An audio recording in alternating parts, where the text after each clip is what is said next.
On everybody, Smoking Lead jumping in already. Just here waiting for it to start. Greatest show on earth. Wow, look at that. Kevin, they knew you were the ringleader of a circus. Adam Wolf going, what's going on, family? What's up, Adam? So we're all just here hanging out. You can see everybody on screen. I'm not going to do this crazy fanfare stuff because we're all just here to hang out, have a good time. But for everybody that's jumping in here, jump in the chats, do all that. If you're watching on Facebook and you have not given StreamYard permission, frankly, it's just going to say Facebook user, which is great if you don't want us to know who you are. But if you want us to know who you are, then you're going to have to click on that link right above so that StreamYard can have your Facebook access or vice versa. I always say that backwards. It doesn't even matter anyways. But we're just going to hang out with all of you for a while as people are jumping on here and just enjoy some community time. But before everything happened, and Adam's going to jump on in just a second here. Looks like he jumped off for his connection. Kevin, you wouldn't tell us what you were going to be smoking because, frankly, you're too special to tell us. So we're going to make you tell everybody first what you're smoking tonight. Well, we don't even have our guest on. I was bringing that cigar on for our guest, our special guest. So hopefully is he here? He comes. Yep, it may just be connection. Let's see how it goes. He should be jumping on any second. Joe Olesinski, what's going on? Hope you're doing well.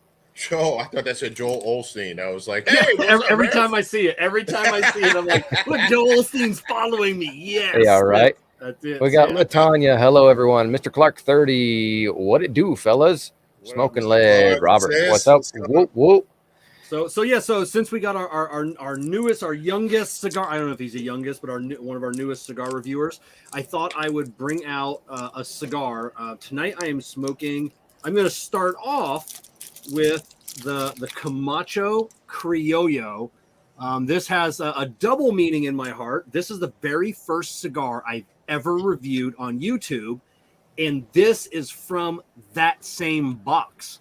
From the very first cigar I reviewed on YouTube, and bringing it all the way back where we are today as cigar number 2. Can't really show you the blend, but this is a blend that I've been working on for about 6 months, and this will be on the market soon. So this is kind of coming full circle. I know a lot of cigar reviewers, they have and content creators.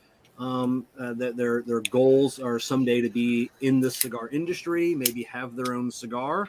So I just wanted to show Swanson Cigar Reviews here that if that is his goals and aspirations, they can come true. Because here I am 4 years later.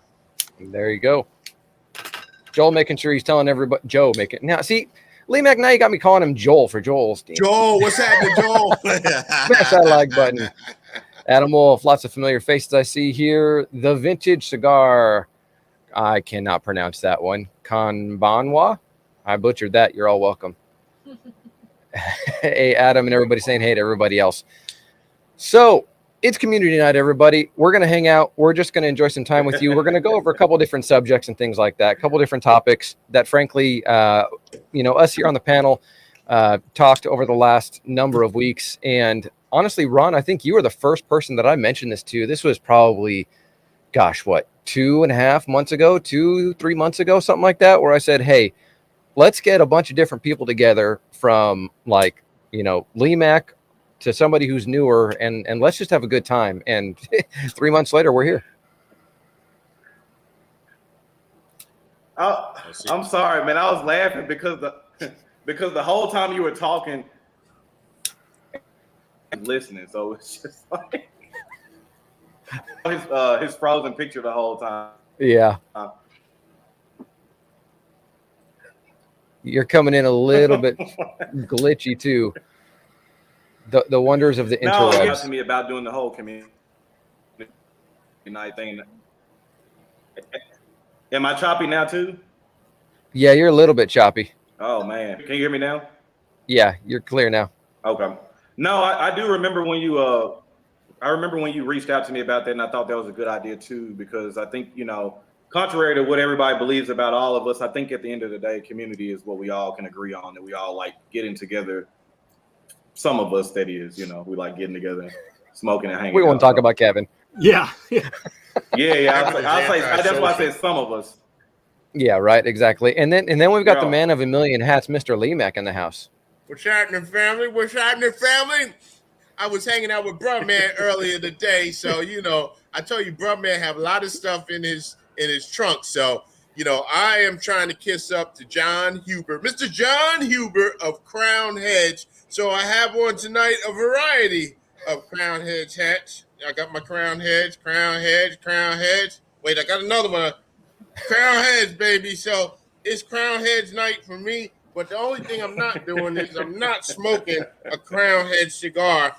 Kevin brought out a very special cigar, and all that stuff. I'm just a man in my garage smoking what I got, So tonight I broke out a very special cigar. This one has got a highly designed and engineered plastic tip on it.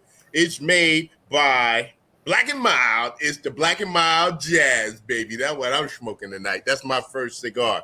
I'm chilling. 79 cents. So, we having a good time. Big spender. Big spender. So, Ron, what are you smoking? I am smoking the Plasencia Almafuerte Salomon. I hadn't smoked one in a while, and I figured it'd be a good time to pull it out, man. Pull out. What'd you say, Uncle Lee? Smoke. Sometimes you got to pull out and smoke your good shit. Yeah, man. I smoked one of those this week, man, out that special box that we got a couple way back. We stole those. There we go. Oh, man, we stole them for real. That was almost like Bruh Man came up with the trunk. I think Bruh Man had a factory that day. Mm-hmm. Yeah, right. Adam, we can see you. We got you. If you want to go ahead and check it out, make sure you're here.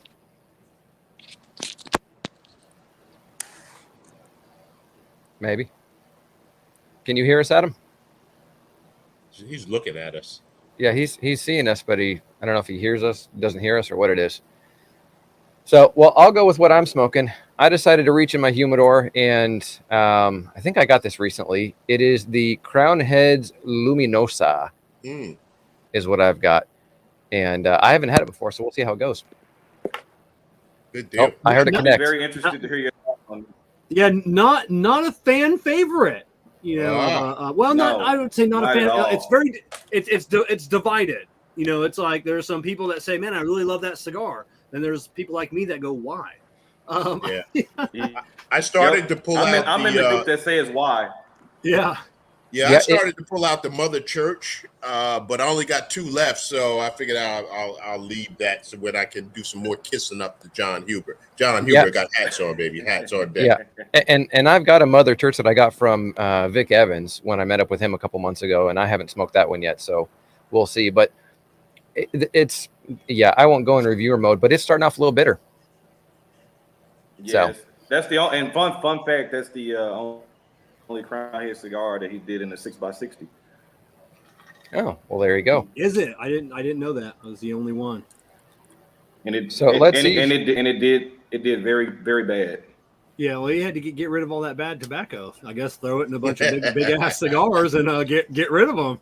So now, Kevin, you see, I'm trying to kiss up tonight, so now I'm gonna need you to get on your best behavior. Now, cut that out.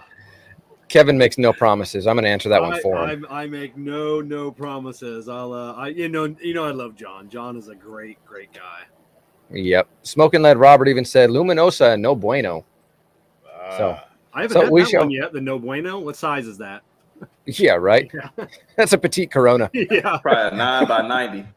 yeah. So, and I know Adam's having tech issues. It is what it is, but we're just going to continue it and hang out and have fun. I thought they said the old guys are the ones that have the tech issues. Yeah. It's we're flipping this. Well, I won't say we. I'm on the younger. Actually, I think Ron, you're probably on screen right now, probably the youngest, and then me, and then Kevin, and then LeeMack. Yep. So I won't ask ages because it doesn't matter. We're just here to have fun. All this tech stuff that Kevin does, and he doesn't know how to make a hand or a thumb a different color. Yeah, now go figure. Go figure. I thought I had to have a black iPhone. Man, I don't know what. I just thought they just knew. Yeah. Everywhere you see Kevin asked that question, and I was looking around. I was like, all this stuff that Kevin does, and he doesn't know how to turn the thing from yellow to dark. Hey, Ron, but now everywhere we look, when Kevin is out there, it's going to be a power to the people. Power to the people. You got to make up. Oh my god, That was hilarious. But so one of the things that I know that we've all gone through in our journey so far. I mean, obviously, LeeMack, you've been in it since Adam was probably like 6, and so. But we've all gone through and learned who are some of the content creators, cigar reviewers, whatever label you want to put on it. We've all gone through and seen the people that we can relate to, and the ones that just aren't for us.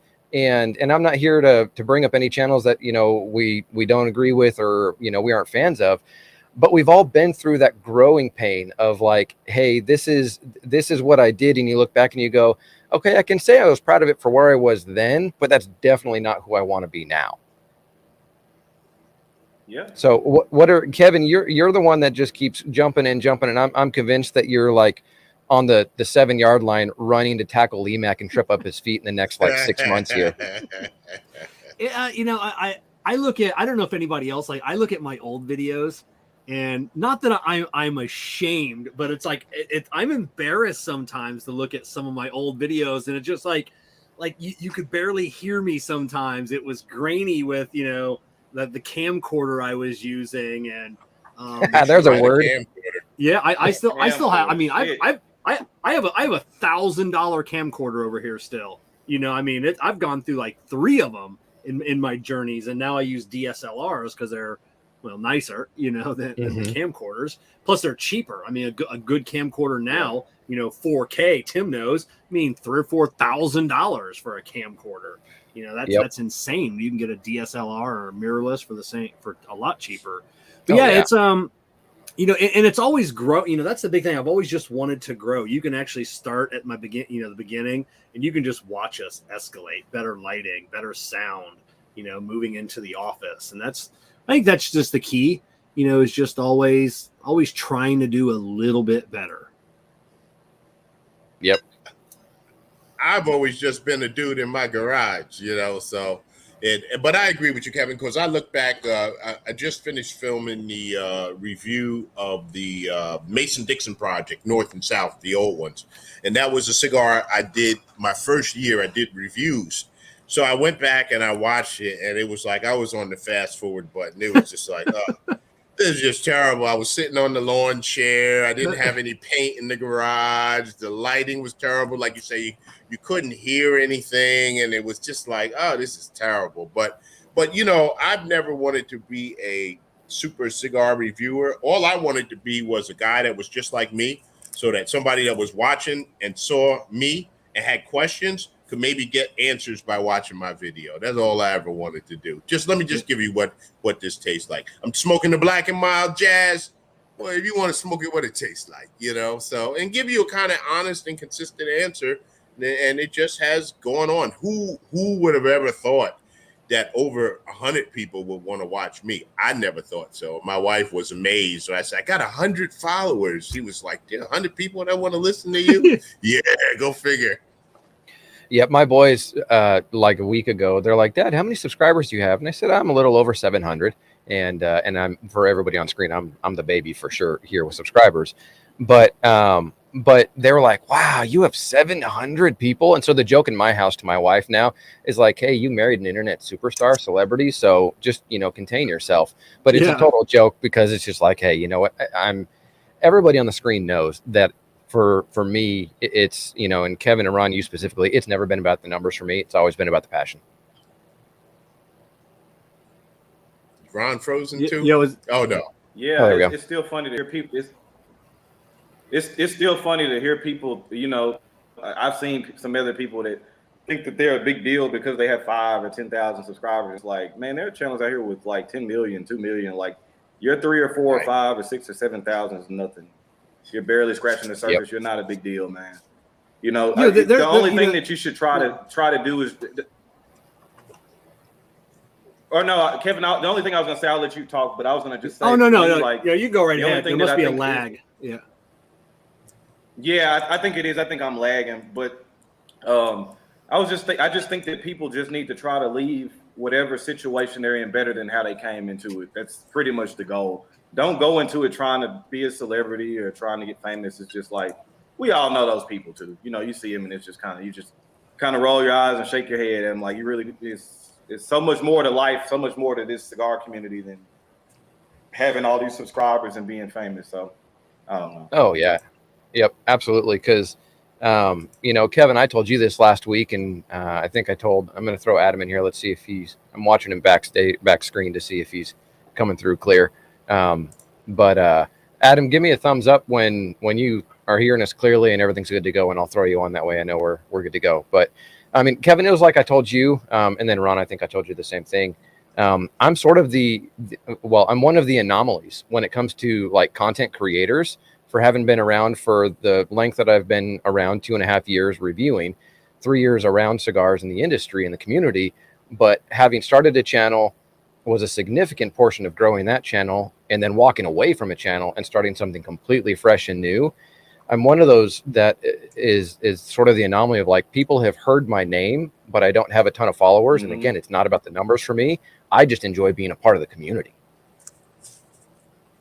Well, I was going to say too, go ahead, Kevin. I just said, you know, all the smoke cigar reviews, don't chase the numbers. You know, he had meant, and that's, you know, and that's true. Don't chase the numbers, but don't ignore the numbers either. Especially, you know, I think we all want to grow. You got to look at the numbers, maybe not focus on the numbers, but, you know, seeing where your growth is, what people are liking, what they're not liking. You know, don't chase the numbers, but don't ignore the numbers either. The numbers are, you know, they're there for a reason. But Kevin, that all depends on what your goal is. So if your goal is there to grow a channel for a reason, then yes, you should pay attention to the numbers. Somebody like me, I look at it, but I don't really pay much attention to it. When I was getting close to 10,000, it was Ron who had to tell me, "Oh, I think you're going to go over 10,000." I was like, "Oh yeah." I hadn't even paid attention to it because that just wasn't my goal. It still is never my goal, you know. I don't think I'll ever be the guy that's got the 50,000, 100,000 or whatever. But, you know, I enjoy what I do. So those days are long gone, though. Yeah. Those days of channels getting that big on cigars are long. That's over with. Oh, I agree. And when I say the numbers, I don't really mean like your subscriber count. I mean, pay attention to your you know, I pay attention to my analytics. You know, see if people are dropping off at a certain point, what's your retention rate, you know, which, you know, and that's what we did at the beginning. We found out early on, you know, I would do a review and it would get 10 views, 20 views. And then I would do a review on a Drew Estate cigar, it'd get 50. Then I'd be back down to 10, 15, 20. Mm-hmm. Another Drew Estate, 100 reviews. And I'm like, after like the third time, I'm like, people are liking those Drew Estate cigars. You know, let me not focus on that, but let me keep throwing those into the mix and, you know, getting your numbers up that way. Yeah. Yeah. I mean, I'm going to say I started out trying to be the guy first to the punch with a lot of new stuff. And I watched the analytics as well for a while. And so if I look at my analytics, everything I do, I shouldn't do. You know, I was doing everything wrong according to the analytics. But the people that watch me say, "Whoa, we like what you do." And then there are other people that go, "I don't like what you do. Well, just tell me about the damn cigar. I don't give a shit about all this other stuff that's going on in your life. Please stop." So, you know, it all depends on your audience. Because, you know, truth be told, Ron's got an audience that's different than my audience. There's some overlap. And same with you, Kevin and Tim. Yeah. There's some overlap, and then there's some people that watch me that never watch the other 3 or 4 guys there or whatever, and vice versa. So, you know, sometimes it's too hard to keep trying to chase after a certain audience. It's almost like I feel like if you build it, they will come. Whatever it is, it's going to be. And those who want to be there are supposed to be there. And I would always say, if you didn't get nothing out of it, the message wasn't for you. Yeah. Yeah. And you know, that's what I always say. Ron, make sure your content is just strong. Yeah, you have to, and you've always had an end game, Ron. Everybody's known your end game is to be a blender and to move on and to do other things. And Kevin, your end game is to be in 16 different social media platforms, create 54 different, you know, nub tools and cigar leaders and all those other things, and to be everywhere wearing spandex. Yeah. But my end game is exactly where I'm at right now.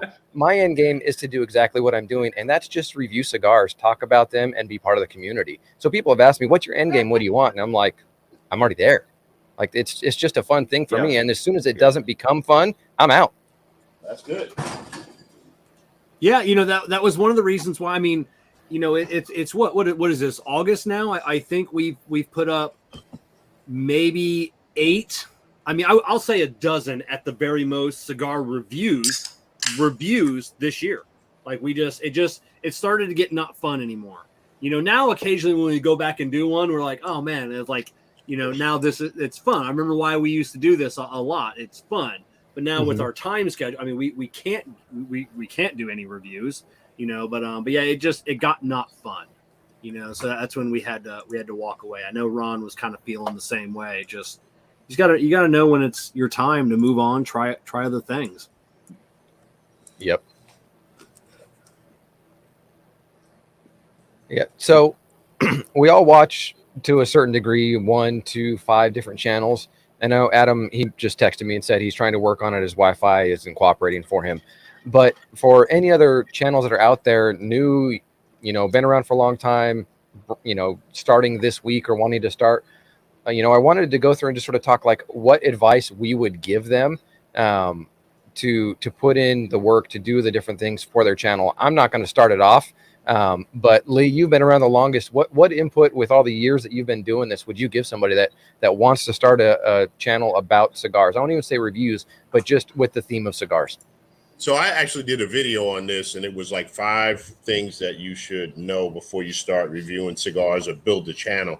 And it really all boils down to this for me. Have fun. You got to have fun. When you start taking this too serious and it's like stressful or whatever, you got to have fun with what you do. And you have to be true to your word. Shout out to my brother Ak in Philly. He's one of the brothers that I met up at Cigar Fest a few years ago. And he still talks about this. He says, that review you did on that Padron, man, he was like, that was just downright disrespectful. And we laugh about it. Fact. And we have fun. And like, Mac, Fact. how could you say anything bad about Padron? You just can't. Fact. But Kevin be over there dogging Padrones out too. That's just the way. That's just the way I feel. You have to be honest about it, and you know what? That honesty will get you a longer way, I think, in this industry than kissing butt and like wearing 10 hats. Hold on, time to switch hats. It'll get you a long way rather than doing that. People will say, "Oh, when I see you talk to Saka, you guys seem like you have a good relationship." I said the first time I ever seen that dude and he ever saw me, I walked up to him and said, "Yeah, I review cigars, but I don't like your cigars." It was an honest opinion. I think you make great stuff, but it ain't for me. So you're going to start a channel, be honest. But the other thing is, there you go, Lee. I'll throw my crown heads hat on just for you. I appreciate you. The other thing is, what are the viewers getting out of watching your cigar review? I watched the review the other day, and when I got to the end of it, I was like, well, what did I get out of that? I don't know if I should buy this cigar. Should I not buy this cigar? What does it taste like? I mean, I don't know. You got to be able to give something to the audience. I would throw. I guess I'll be the asshole and just say what Lee said is cool, but at the same, and I don't care because I'm gonna stand on it. This is not for everybody. No. Sometimes you do you a little trial run, and guess what, man? I don't know what that's gonna dictate. Is going to be to each person's individual thing. You might be doing this for a year, and and your views might not be climbing up, or you might not be getting any engagement at all from anybody. Sometimes somebody doesn't have to say anything negative in order for you to understand. Sometimes silence is golden.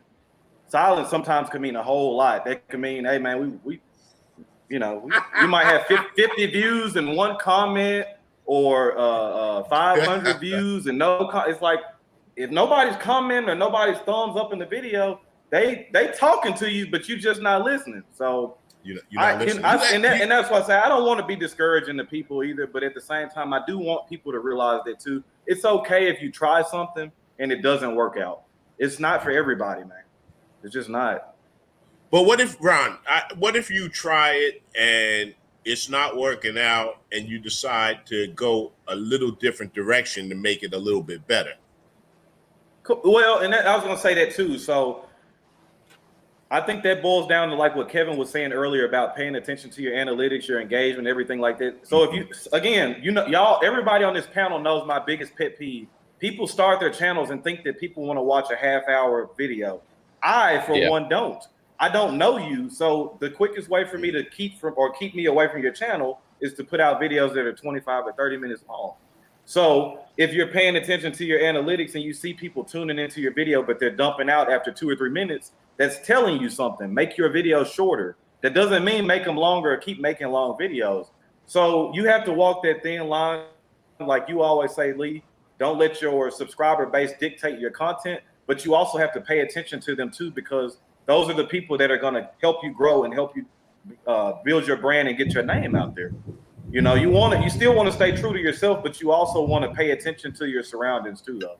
So I think that's very important. That's something you need to, as a newer person, pay attention to people that are taking the time out to write comments, that are taking the time out to email you and stuff like that. Do pay attention to that stuff. So, yeah, if you'd asked me that question a year ago, or maybe 2 years ago, 3 years ago, I'd have had a different answer. But today, what do I give the advice of like people that are up and coming? Be in it for the right reason. Be in it for the passion. You know, everybody here knows. I mean, we all get these messages. Hey, how do I get that free humidor? How do I get them free cigars? How do I monetize my channel? How do I do this? And I'm like, is that why you're doing this? Are you doing it just for the money and the swag and the free stuff? Then don't get out, because it's just you'll never survive. You know, it just or make it clear that that's what your intention is. right. You know, tell people, hey, you know what? I'm in it because John Huber sent this to me and I love Crown Heads. And you know what? I also love Drew Estate. So wink, wink, Jonathan Drew, what are you going to send me next? Like, be real about it. But you got to be willing to do it without it. I'll tell anybody. Yeah. So it was about 3 years. It must have been 3 years before I got over like 300 subscribers. So I sat around my 100 subscribers and I just kept making videos. And every year I'd go to Cigar Fest and I'd go, ooh, we got 100 cigars. I can make 100 cigar review videos. Yep. Nobody has to send me nothing. And I wanted to go to Cigar Fest and I paid for the ticket and I brought the stuff home and I reviewed what was in the bag. And I did the loot videos. Hey, look what's in the bag or whatever. That was all but I was willing to go out and spend and pay, and still do today. Go out and buy cigars that I want to review. Now I have patrons that help. So there's some things, if it's more expensive, then I can go get it. We can do some things or whatever. But you got to be willing to say, you know what? I'm going to get down and dirty. I'm going to go down and get it out the mud and not wait for someone to come do it for me. And I think there are too many people looking for the handbook. How do I do it? What's step number A, B, C, 1, 2, 3? I say all the time, right? So I'll talk about Kevin because he's in here and he's my brother and I love him. I say, the shit that Kevin does, I ain't doing what Kevin does, but it works for Kevin. Nobody's going to do what Kevin does. Right. Nobody else should do what Kevin does. Right, but it works for Kevin. And when I first saw Kevin's videos, and there was this big bearded guy, and he was in the garage or whatever, he caught my attention, and I was like, oh, this guy is kind of interesting. I'll watch him. I'll subscribe or whatever. And then he kept doing what he was doing, and and then it was like it grows from there. So who knew that we would have a friendship that would grow out of it? He was just a guy I like watching on YouTube, and I like what he was doing as far as the cigar reviews were saying. Yeah, and for me, when it comes to like advice or input to give, it would be like what you started with Kevin or led into, and I can just be honest about it and be genuine. And, I put out a video a couple months ago about why even bother reviewing cigars. And, I got some flack from some people, and, other people are like, hey, I completely agree. But like, that's because my background is 20 years in the event industry and production and audio and video and lighting and all these different things. I come at it from a very different angle than many other content creators, because I'm used to a more polished look. I'm used to a more polished, auditory experience. And so for me, like that to me shows that somebody is engaged and like in it. And that's why I called out Adam in a good way and said, hey, you know, what he's doing with his audio, it's a set that's unique to him. You know, it's his house. It is what it is. It's him. It's his style, and he owns it. But it's not like junk-filled, trashy kind of stuff. It's him. So be genuine and be you, but don't go into it thinking, and all of us can laugh and nod our head right now, don't go into it thinking that you're going to get all the sponsorship, you're going to get all this money, and that you're going to make a living doing this. Because if that's what you want, don't even bother hit creating channel, because it's not going to end up that way. All of us here put in hours. Now, I'll say Kevin probably puts in more hours than anybody else, but all of us put in hours a week for what we're doing, for why we do it, and for our own personal reasons. And, you know, some people can record on their cell phone and post it and be like, hey, that's good enough for me. If you want a cigar diary on YouTube and that's what you want, cool. Have a cigar diary on YouTube. But if you're doing it because you want to attract people, because you want to contribute to the community, and because you want to contribute to the industry and become part of it, you have to do more than that. You've got to progress. Yep. And you've got to innovate. I mean, Ron, you and I talked 6 months ago about, you know, innovating. And that's when I, you know, brought up the idea of the drink debate that I did. And honestly, my channel took a hit when I did the drink debate. But did it stop me week 2 into it because the views went way down? No, because I did it because I wanted to do the comparison and see how it panned out. And so I stuck with it because I wanted to. And people have, you know, brought it up since then and talked about it. But it's, again, be yourself. Don't be fake. Don't put up a facade, and don't act like you're better than you really are, because there's a whole lot of other people that are doing this that'll call you out in a heartbeat. Yeah, when people meet you on the street, you better be that same guy, because when you meet that guy in the grocery store at Walmart, and that act isn't on, and he's not the same person, you know, you're going to be disappointed. So be the same guy on camera. I'm sorry. No, yeah, and Tim, I can agree with it too, right? So, like, for me, I think the progression is really important too. Like you said, you hit on it. Some people, like I know a few people, they say that this is just their vlog style diary of keeping track, which is fine. But like you said, if you're trying to reach a bigger audience, if you're trying to gain sponsorship, if that's a goal of yours, there is kind of a standard that has been set now that there's a minimum that you have to do. And honestly, like other than Adam, he's still really new. But I challenge anybody that's listening to this stream right now, go look at anybody on this panel's old videos and go look at what their latest stuff is now. And I guarantee you that you see progression. There's one common thing you're going to see between everybody is progression. I remember watching LeeMack sitting in the Bible study folding chair in the beginning, going to the car, going to the garage. You know, like you say, you had Kevin sitting out in the camp yard in his garage. Tim, you were out with Dad smoking cigars. Y'all had a completely different setup, and you went to make your whole man cave shed. It's completely different. And I think that when you become a content creator and you actually value and you love your craft, you actually love it, you want to get better. There's a drive that's inside of you that continues to want to become better and better. You don't want to sit there and just, and this is no offense to anybody. I'm just using this as an example. You've been recording on your phone for 3 or 4 years or whatever, but you aren't even doing the simple things like upgrading your microphone, maybe putting some lighting around where the picture looks better. It's little small things you can do to show that you really care about what you're doing. So, you know. Yep. Exactly. That's where my biggest pet peeve is when I'm watching channels that they desire so much, but then they don't want to put in what's necessary to hold the trophy up at the end. They just want it. So I'm gonna jump right in there and say, Ron, you know, we talk about a channel, and I don't know how long this channel has been up a long time. And so when we talked about our old videos versus our new videos, you see a change and you see something different. There's a channel. If you go look at the old video and the new video, the only way you know that it's new versus old is you got to look at the date underneath it, because it looks exactly the same. Yeah, it sounds exactly the same. So, I'm gonna reach out to you after. I think I know who you're talking about. I think we all know. I think we all know who it is, because Ron, if it's the same channel you and I have talked about, and look, you know, it's a bummer that Adam's connection isn't working well. But can he just come in audio?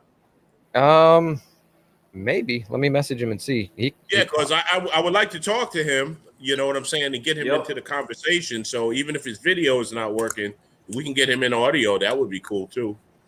Yep. But you know, I'll tell you guys this too, Go though, ahead. before we continue on. As we're sitting here on this panel talking now, like I personally want to say thank all three of you guys, Adam too, of course, but I feel like I've gained a lot of really good, meaningful friendships from YouTube. I've gained a lot of knowledge. You know, I tell Lee all the time, I remember being a viewer and watching him, and it's still kind of a surreal feeling, especially when our first collaboration went up live. You know, he might not have thought much of it, but I did, because I was still that kid that picked up his cigar for the first time, ran home to find something on YouTube. And honestly, you know, like we've talked about it before too, at the time when I was smoking, there weren't that many minority or black reviewers or smokers on YouTube. So Lee was one of the first guys. So to see that, and then to transition to years later, you know, doing stuff with projects with him, and then me and Kevin got close, and then me and you got close too. So, you know, as close as we are, and then I see some of the problems and quarrels that are going on in the community, I just kind of shake my head and say, that's really tough, because I've gained a lot of really good people, Rob and Caesar. I've gained a lot of good friends from just coming on YouTube and doing cigar reviews. Nice. People that I could talk to them about anything under the sun except for cigars. You know. Right. Oh, yeah. Have you made a lot of friends or a lot of acquaintances? I would say the people on the screen, the people on the screen, I would consider friends. That was a great video you guys did. Yeah, I've made some friends. And I gotta tell you, and I in fact, one friend, and I'll call my brother Terry out, and I'll tell people, I say he's my angel here on earth, and it was like, he was not somebody that I picked out, but God sent him my way to, you know, show up in my life. And so when you talk about those people as a friend that you can call in the middle of the night and they're coming over to your aid, like Brother Terry is one of those guys. Now, we lived right down the road from each other, but we met on YouTube. So like today, there ain't nothing that he could ask me that I wouldn't do for him, because I consider him a friend. You know, so I've made both, and I've got some great acquaintances, and I got some people that are upset that they are not on the top 10 friend list, but it's okay. You'll be okay. So I'm gonna use wording. Your wording, LeeMack, was you've got acquaintances and then you've got assets, and you know, and I think that's a really good way to look at it too, because an asset is something that brings value, something that has value, and you can throw around the label friend, and we've done it, and there's nothing wrong with that. But there's someone that brings value to your life, to what you're doing, to your channel, and even take the channel completely out of it. There's someone that brings value to your life through just being able to talk and know each other. And that's where the difference is. And I want to go back for 1 second about the channels that want to progress and want to do things. Take a real serious look. And if you have nearly as many videos as you do subscribers, it's time to change something up. And if you've been in it for a while, then change something up. Or if you've put out videos and you're starting to grow traction, don't get discouraged because it's taken a long time. We all heard LeeMack say, hey, after whatever it was, after 3 years, you were at a few hundred subscribers, but look at where you are now. You can still change. And you know, Ron, you said it's getting hot in the kitchen, and it's not one specific person, because I've come across multiple channels that are that way. But you've got to be able to continue progressing, like you said, Ron. You know, my whole thing is, you know, whether it's cameras, whether it's audio, whether it's your editing. I mean, Kevin, you've pointed out to me, and you've pointed on Ron's things and different people's when you and I have talked, that editing plays a huge factor in the way that you present yourself. I mean, Ron, you with Eric and him doing all of your production and doing all those kinds of things, you exploded on the scene with Cigar Madness a year and a half ago. And I'll be honest with you, what kept me watching that wasn't the competition when I jumped onto the first one. It was the editing. It was the post-production. And it was, okay, this guy cares about what he's doing enough to bring in somebody else to help him get him to the level starting out that he wants to be at. Of course. And that's why that's why when me and Eric when he first started working with me, I always wanted to be very transparent with everybody. I never wanted to be that guy to try to make it come off like I did everything. And that's why I felt it was very important that people knew what he did for me. And when he felt comfortable, he got some camera time so people could see the face of the person that was helping me. I've always been that way. I've always never shied away from if somebody's helped me, or because at the end of the day, if you think that, hell, look at something, even look at Kevin. I'm picking on you, Kevin, because I love you too, like LeeMack said. We're just taking turns. But look at the importance of Jess to Kevin.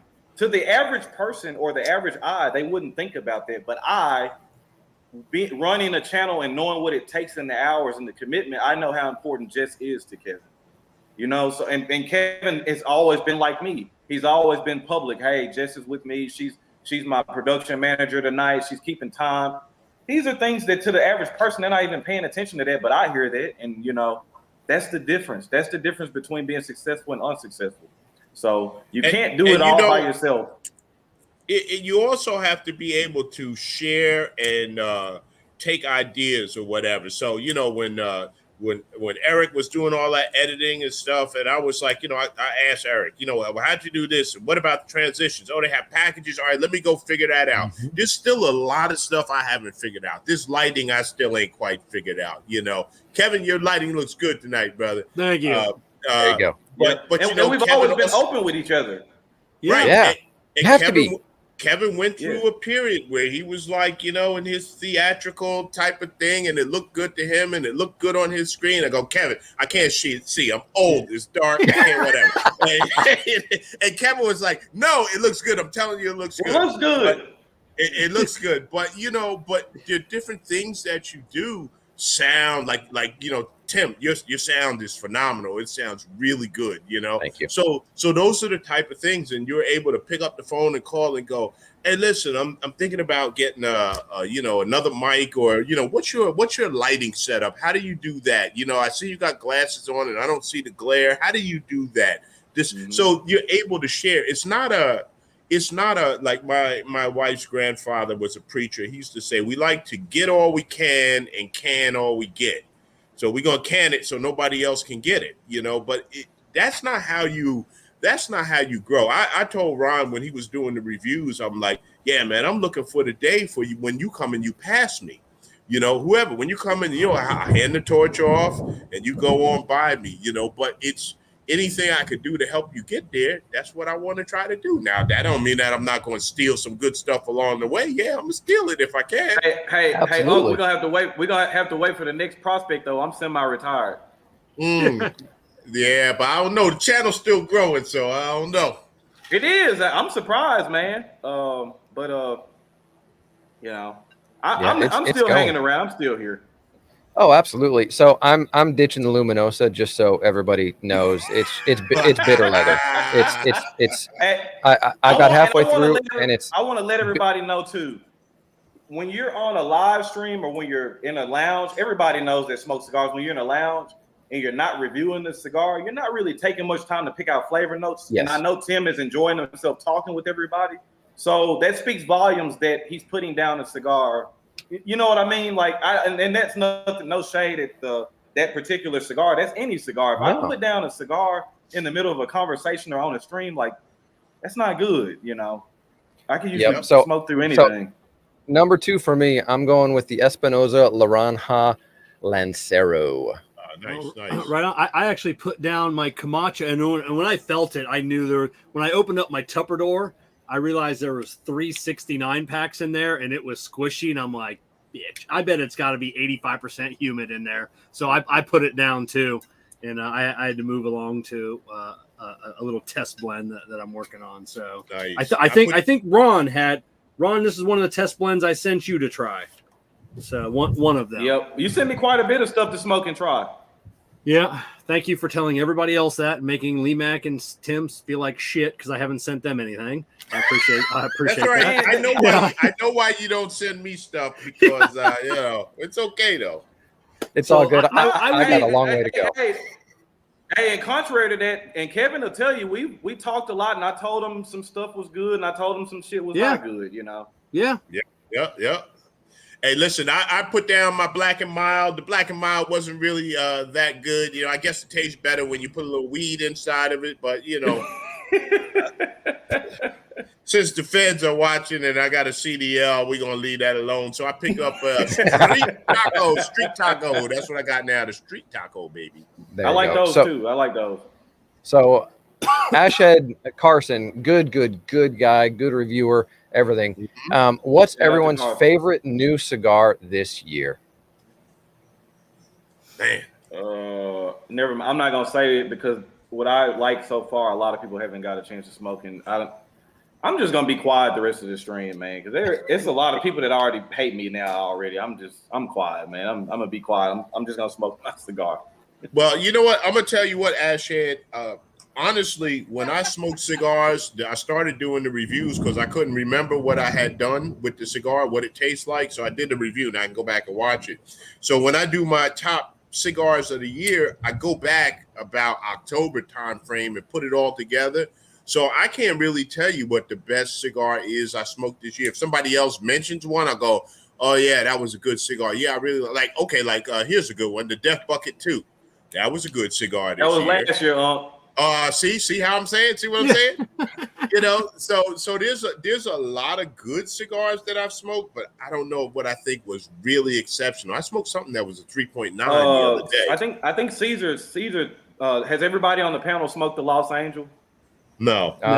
No. I did. I agree, Caesar. That was a very good cigar for me. If we're talking about strictly 2021 releases, that's definitely a top 10 cigar. Is that still AJ or no? No, that's Crown Heads TAA. Oh, Crown Heads. cigar. Okay. Yeah. Didn't AJ do one that was Los Angeles? I don't think so. Fallen know. Angel. Fallen Angel. Fallen Angel. Fallen Angel, yeah. Fallen Angel. Yep. For me, I would say the Supreme Leaf Torpedo was a hell of a rebound for Aganorsa. The Corona Gorda, in my opinion, was horrible. Yes. Absolutely horrible cigar. I think they did a very good job rebounding. And me and Lee have talked. Think that the blend does better in a bigger ring gauge. It does. The HVC 10th anniversary is a very good cigar that's going to be out soon. Yeah, see, everything I think about is old. You know, like you go back, I'll say the H. Upman 175th. That's old, but that's stuff I keep grabbing. You know. Yeah, Adam Wolf says a good one. Bad. Adam Wolf says the Adventura Pearl and Cerro. That was a very good cigar. Yes. And smoked that last night. That one's really good. But one, Ron, that I mentioned to you last night when we were texting is the Pichardo Maduro, the green band on that one. Fantastic. That is phenomenal. Yes. That's a box-worthy cigar for me. And it's funny, I was talking to you about that, and then me and Lee were talking earlier today about cigars and Brazilian tobacco. And I think my palate really gravitates towards a lot of Brazilian tobacco. And what cigar? We were talking about the Blackbird Unkind. It has a Brazilian Cobra wrapper on it. With that, what's now the new what you call it? His macaw that's coming out is the limited that I smoked that I wasn't supposed to review because it wasn't in the final stages. But if that final cigar is anything like the one I got from the trade show, I'm buying a box of those. Sight unseen. Yep. Yeah, I've been visiting a lot of older cigars now that I'm not doing a lot of reviews. So things that are really hitting on me are things that I find myself buying box after box of this year. Like last year on our top 5 or top 1 cigar, it was just the cigars that I bought multiple boxes of. That cigar impressed me so much. I went out and bought, 2, 3, 4 boxes. This year for me, the Herrera Esteli Brazilian Maduro. I think I'm on like 4 boxes of those.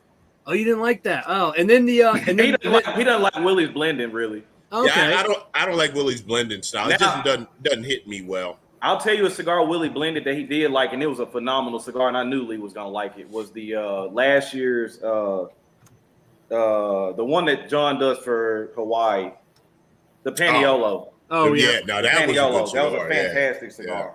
Yeah, last year for me, I was I'd smoked over probably a month's time. I smoked 2 boxes of the La Coalición, which was I still don't like that cigar. I didn't like that one either. I love it, but so far for me this year, I've probably smoked 150 Nica Rusticas. I don't like that cigar anymore. That cigar is smoking good to me right now. That cigar, out of every one I've smoked, just the other day, I finally got one bad one. Bad one that was plugged that I had to put down after I mean, I'm not lying when I say 150 of these I've smoked this year so far. I That actually cigar is grabbed just some out of my hitting me. humidor out of my humidor because you were talking about them so much, and I went back and smoked. I'm like, damn, this cigar is really good. I'm gonna have to try it again because when they first came out, it used to be one of my go-to cigars, and then I felt something change with it, and I didn't like it, so I walked by it. But I'm gonna have to pick it up and try it again, Kevin. Yeah, Yeah, it's just a good cigar. And I'm gonna have to check that one out. But another one that for me is box worthy, Espinosa 601 Black for this year, and they didn't change. They didn't change a lot from last year to this year. It's actually the same size. It's still a Toro, because last year's was that I did the review on was an event special that I got my hands on from when they did Lazona Palooza. But the 601 Black, I mean, I'm going through mine quickly. I don't try any of the other 601s because I keep going back to the green, the Oscuro. That's all I smoke. Box after box. I'll see like the new black. I'm like, but I really like the green, so I'm gonna keep buying another box. Espinosa made the last cigar that I tapped out on. Really? Yep, the Warhead. Warhead 6. Warhead. No, not that one. It was the 4. That was the last cigar I had to. It just got so strong. I had to put it down, and that doesn't happen. I refuse to smoke that one. Oh my! You can ask Eric. He looked at me. He was like, "Are you all right?" And I was just like, "Man, it took everything in me because I just love. The flavors were so good, but it was just so damn strong. So strong. Yeah. I mean, I did that one, and I'm sweating at the end, and I'm feeling it and everything. And I was just like, oh, and that was the 6. I was just like, man, this is strong. And I know, another reviewer, and he's joking. He's writing his last will and testament because he's like, I don't know if I'm gonna live through this one. But it looks like we have got Swanson Cigar Reviews.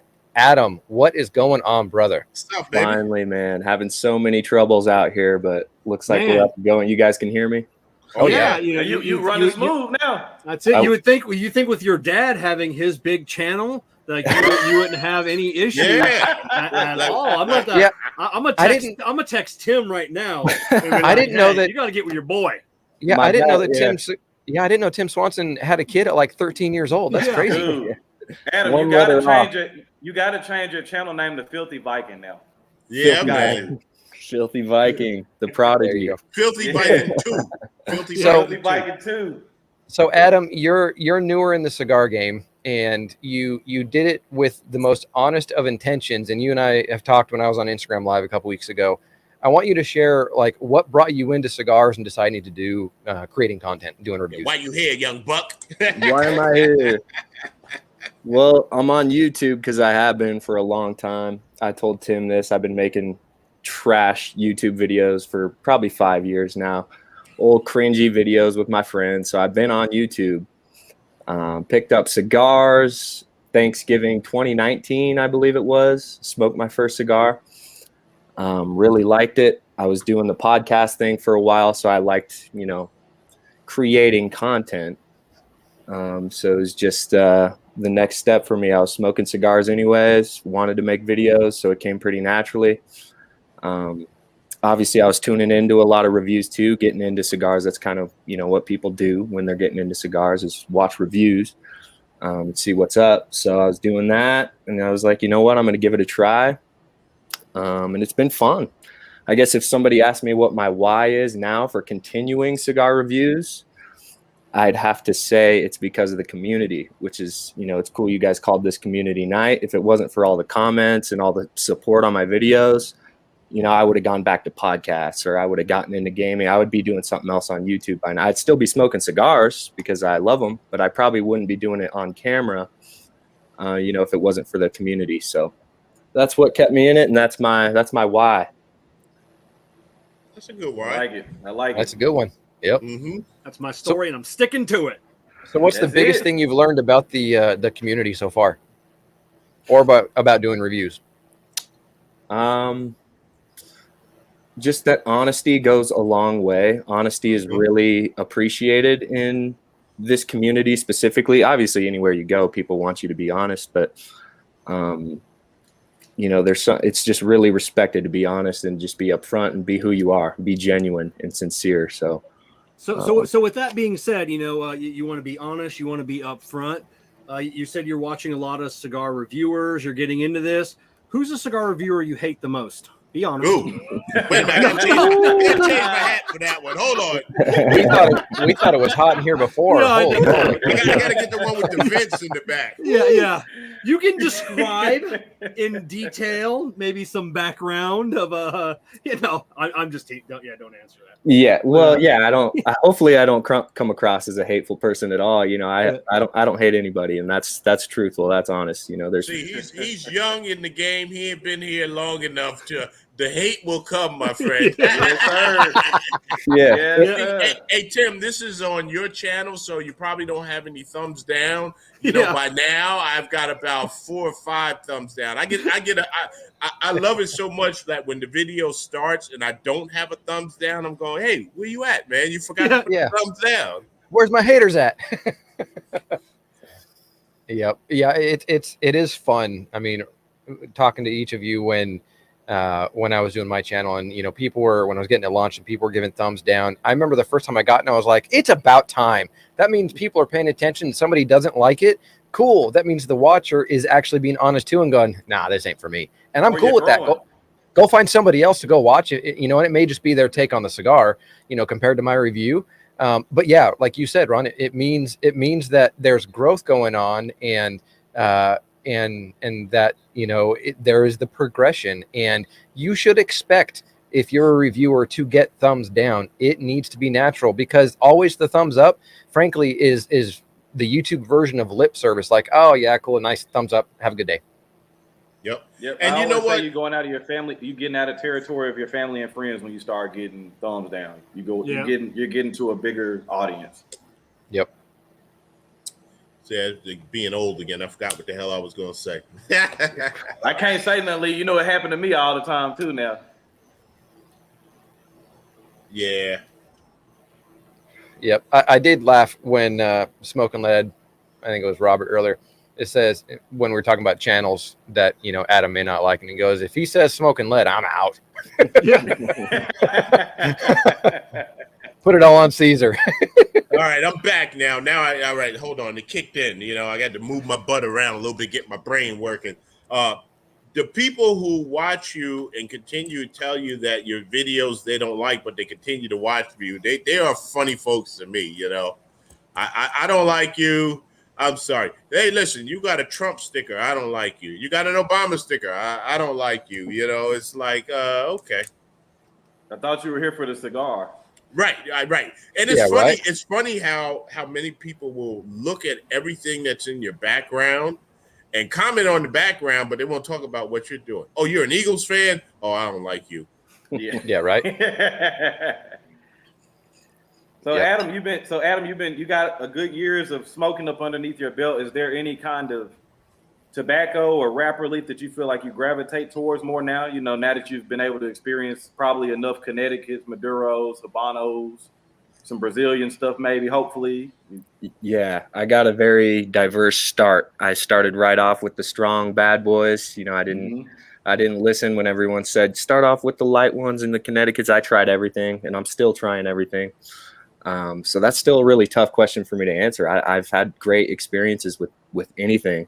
This Maduro right now is excellent. I do love the light ones. I like the light, smooth, sweet smokes too. A lot of the Connecticut's are my jam too. So, I don't know. I can't answer that question yet. Not gravitating towards a specific tobacco yet. Well, so what are you smoking? Project 40 by Alec Bradley. Oh, I hate the Maduro is very good. Yeah, it's a very good cigar. I didn't like the OG. No, the OG was too light, not enough flavor. Yeah, the OG was terrible. So when it came with that Maduro, though, they definitely amped it up. It's still not like a blind faith or anything else, but it's still a good cigar for the price. Yeah, and that's what I was gonna mention too. The price on it is very aggressive, and that's daily smoking cigar material for me. All right, so let's turn it. A lot of thought. Go ahead. Let's turn it around for Adam. Adam, what's the worst cigar that you can remember that you have smoked? So I was actually talking about this with Tim as well. I haven't had a really horrible cigar as far as flavor goes. I've had bad construction a few times. Of course, there was a Camacho cigar that I couldn't finish. It was too plugged up, and I didn't have the perfect draw tool, right? So it was. Oh, they overrated, Adam. Don't get started with this. Yeah, right. Don't listen to him, Adam. Go get a nice pick. That one was the most cigar I've ever had to throw away because it was just unsmokable. So, I know. So you have not had a cigar that you smoked and said, this is just terrible. Flavor wise, the worst one was coming off of I got COVID and lost my taste. So the first cigar back after that, it was happened to be a part Candela. I think it was a Candela barber pole. And I was getting some. Kevin's gonna cry. Kevin's gonna cry. He's actually breaking up, Tim. If you could just move him from the studio, maybe we'll bring him back up later on. I forgot to mention that cigar was the Cigar Prop sampler with the cigar bundles of Miami. Yeah. Man, you're crushing Kevin. We'll blame it on the but everybody knows that's Candela. You either love it or you hate it. There's no in between. There's no one that says, that was all right. No, it's either like that sucked or that was great. And even for me, like I love Candelas. I've had Candelas like that sucked. I mean, that was bad. And then there's like, it's good. There are no in between on that cigar. Well, I'm going to tell you, I still remember probably the worst cigar that I ever smoked. And I think I did a review on it. It was called the Casino Gold. That was a terrible, terrible cigar. And it was hyped up. I think at the time it was expensive. It was like, oh, this is terrible. I don't know. That sounds like a gas station special there. Yeah, right. That sound like you driving in the car to the cigar lounge closed and you want to smoke. You pull your car in the gas station. Like, damn. Yeah, that's $5. Let me try that one. Right. Yeah, right. I remember for us it was and I don't care. I mean, I don't know if Greg Dampier even is still making cigars. Damp cigars, Damps, DAMPS. In case anybody wants to know. That one. Never heard of smoke one. Yep. So he sent Jess and I some cigars, and then we let them rest in the humidor a couple weeks. We pull them out on camera, like open up the pack and pulled it out, and I'm like, why is it so sticky? Like it was like it had pine tar, like you couldn't get rid of it. So we cut it, we lit it. We're like 30 seconds in, and like neither one of us is saying anything. And then I go, all right, we're gonna go ahead and get a different cigar now. And we put it down and we grabbed like a Maduro that he sent, but he sent it in the same package. So the Maduro I think was a little sticky and yeah, that was a nasty cigar. Yeah, see, and I know Greg a little bit, and I've had some of his back when I was with Dad Smoking Cigars, and enjoyed them, but I didn't have that experience where they were sticky and squishy and all those different things. But again, that just goes to show, and everybody here can agree with it, that everybody's going to have their own opinion about it. Just because Kevin doesn't like damps doesn't mean that Adam or LeeMack or myself or Ron won't. And I know it's not what you're saying, Ron or Kevin, but it's one of those things where that's why there are so many different reviewers out there, because there are so many different opinions on it. And if you don't like it, great. I mean, my worst cigar that I ever had, there are two of them. One of them was the Dirt Stick that Kyle and I reviewed when we did a live on Instagram. And then when I was with Dad Smoking Cigars, we did a 1-year review. It's a brand, it's a manufacturer that doesn't even exist anymore. It was on clearance, and for like 50 of them, it was like $22 from CI. And it was just terrible. And they've now been affectionately named Dirt Sticks because Kyle's dad had one. And he said, I don't trust your palate right now. This is a Dirt Stick. And then the other one that I had was, oh shoot, it looks like the Camacho band. I'm totally blanking on it. It was green, and that thing I'm blanking on it now. It was a couple years ago that I had it, but I've blocked out the memory. But it was plugged. It would terrible draw. It didn't burn right. It tasted bitter. It was just not a good cigar. It was a Tarano actually, but it was it was a Tarano. Yeah, the new Tarano, and it was the green band one that looks a lot like the Camacho bands. And for me, it was just terrible. Yeah. And I'll go on record and say that I have never smoked a Tarano cigar that I liked. and people will say, "Oh, this one is really good. Try this," and I've tried them. I think the only one I like is the Exodus. That's the only one I was just going to say the Exodus is like the only one I'll smoke because it was the only one I liked. See, and I had one of the old Tarano family reserves from 2014 when, Jack was still, his family hadn't, sold everything over to General. And I had it when I was on Down to the Nub with Brandon. And that was a phenomenal cigar. When I told Jack what I had, he was like, "Tim, where did you get that?" And so I told him it was given to me by my wife's uncle in his humidor when he gave it to me.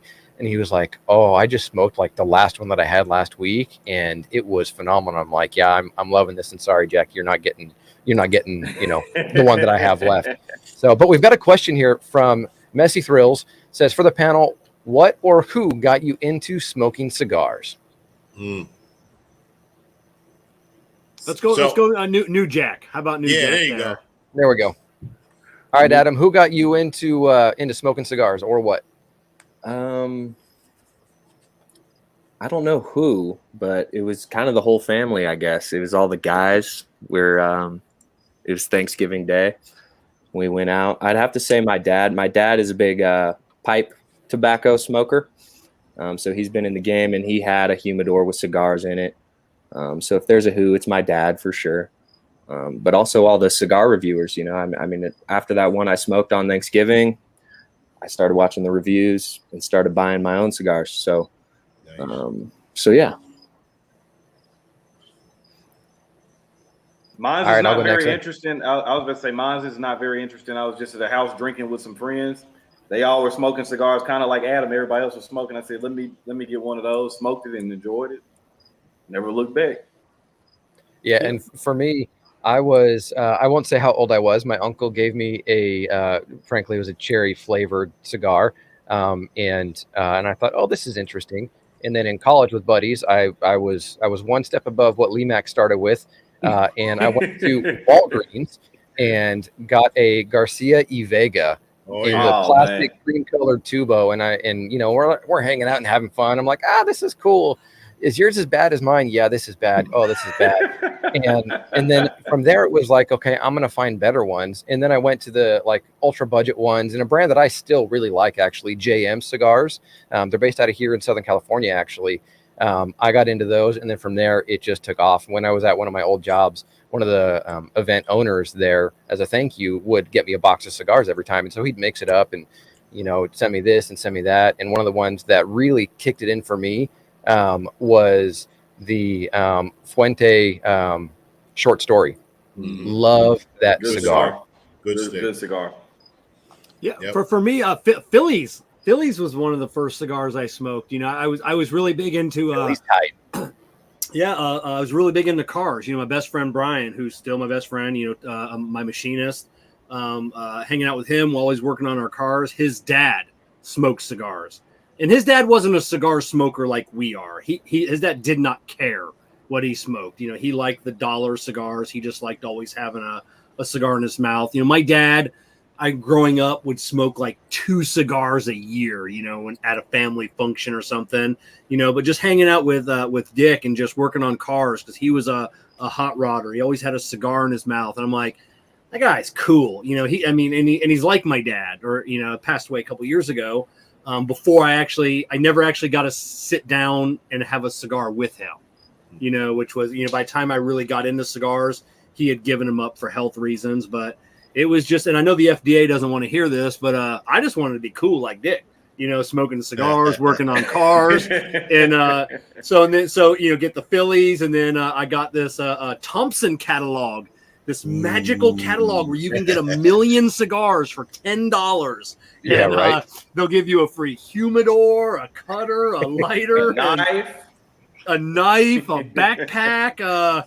Some guy comes to your house, cuts your cigars for you. But yeah, and then Victor Sinclair's. I was hooked on Victor Sinclair. Man. And that was back before he went to jail for tax evasion. But yeah, it's a. Yeah, minor detail, but yeah. Victor Sinclair got me hooked, and I remember that Victor Sinclair Orange is still a good cigar, brother. Yeah, I was the green label, Victor Sinclair Green, and but yeah, so and then it was just you know how it is, snowball, and here we are. Yep. Hey, mine was like a two-part story. So I was in the military, and one of our duty stations every year was always in Rota, Spain. So when we got to Spain, there were a couple of things that you could get that you couldn't get over in the States, and one of them was Cuban cigars. So I didn't know what I had and whatever, and so they're like, "Look, you know, with military, you come back, nobody's checking your seat bag. Yeah, I got to buy some of these cigars, right?" So I put them in my seat bag and I smoked them. I didn't know what I was doing. I can't remember any of those cigars. And then it might have been CI or Famous had a coupon in the mail. You cut it out, you send it to us and send us your address, and we'll send you a free cigar.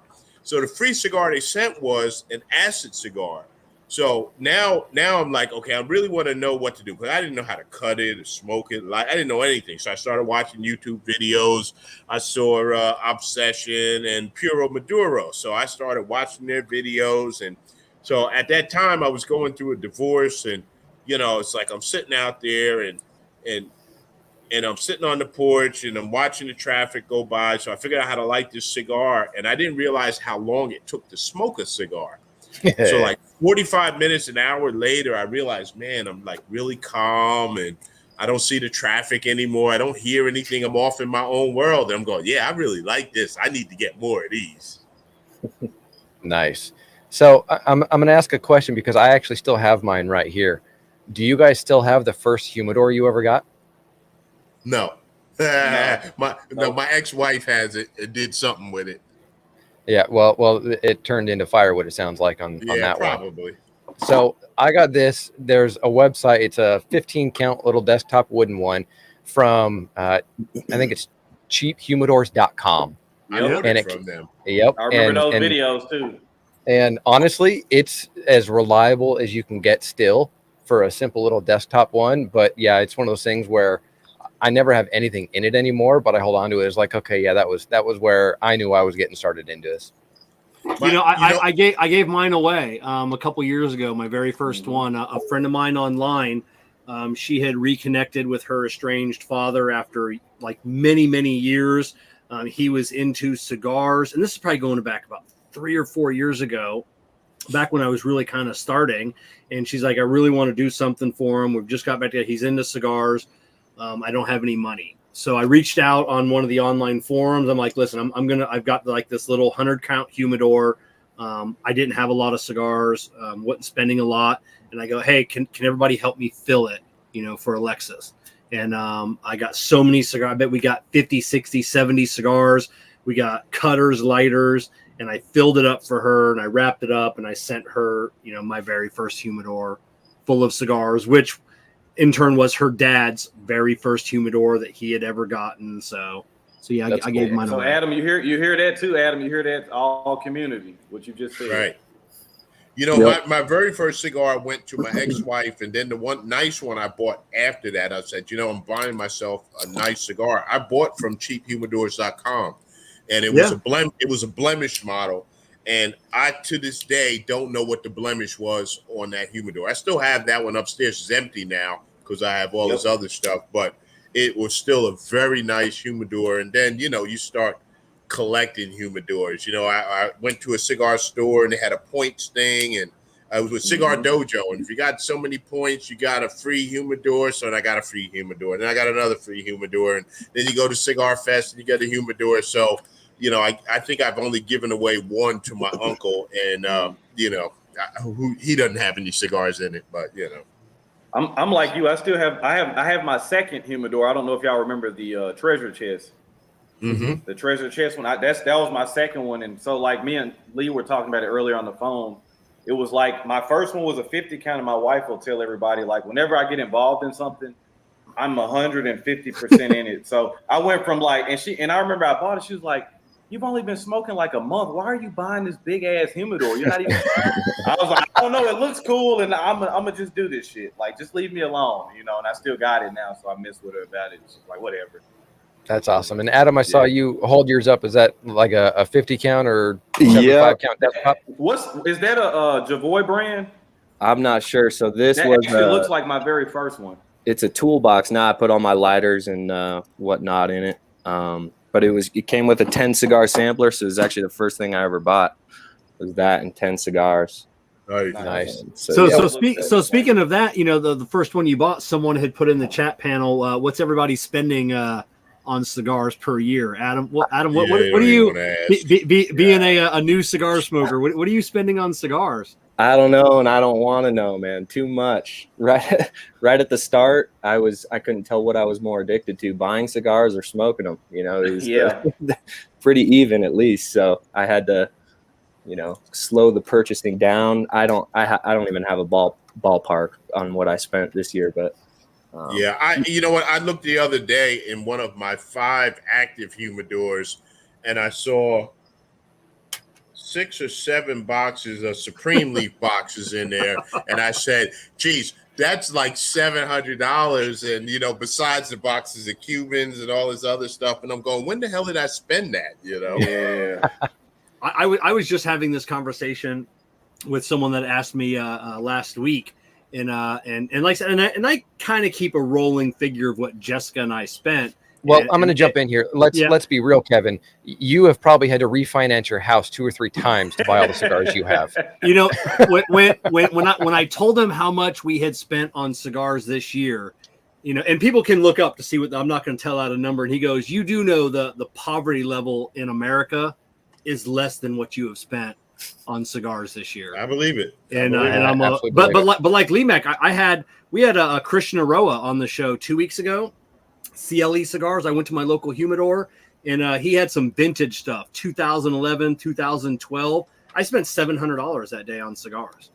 I bought out the cigars. I think Ron, it was the same day I sent you some pictures of the old Illusiones. Yeah, and I want to go back. I want to go back and buy everything Illusione. So, yeah, it's a nasty habit. Nasty.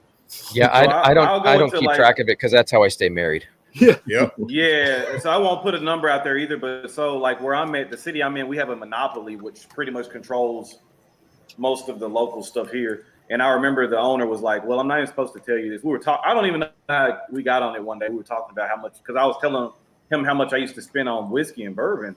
And when I stopped drinking as much, it transferred over to cigars. Yeah. And he looked and he was like, "Yeah, we looked at the numbers like actually 2 or 3 weeks ago. You're top 10 in the city." Mm-hmm. So, and I'm in a city with probably 700,000-800,000 people. So, wow. If that tells you anything. Yep, there you go. So there's one question here. Messy Thrills is throwing out the questions tonight for the panel. If there's one person dead or alive, and this question comes up, it seems like whenever there's a panel discussion, you could smoke your favorite cigar with, who would it be? Kevin, go for it. For me, and it's a person I've sat down with and smoked a cigar many times with, and it's Steve Saka. Just sitting down with that man and just enjoying a cigar, because we talk about our families, we talk about our kids. He wants to know how Jessica's doing. He wants to know how the kids are doing, and we talk about he'll bring up his days with Drew Estate, and still to this day, and any chance I get, I love, and Jessica too. We love just sitting down and just talking, because we love learning. And that man, and I mean, everybody here knows Saka is just a wealth of knowledge. So it's not anybody famous like Shakespeare or Lincoln or whatever. It's just, just a man that I love spending time with and just talking about life with. Nice. I'll pick it up. If I would love to sit down in a boat with Steve Harvey. Oh, there you go. and smoke some cigars. Cause I mean, there's some people that smoke cigars that are because it looks cool, but he's like a cigar lover, and he's kind of, a guy that's gone from, sleeping in his car to being, independently wealthy, be able to smoke whatever he wants to.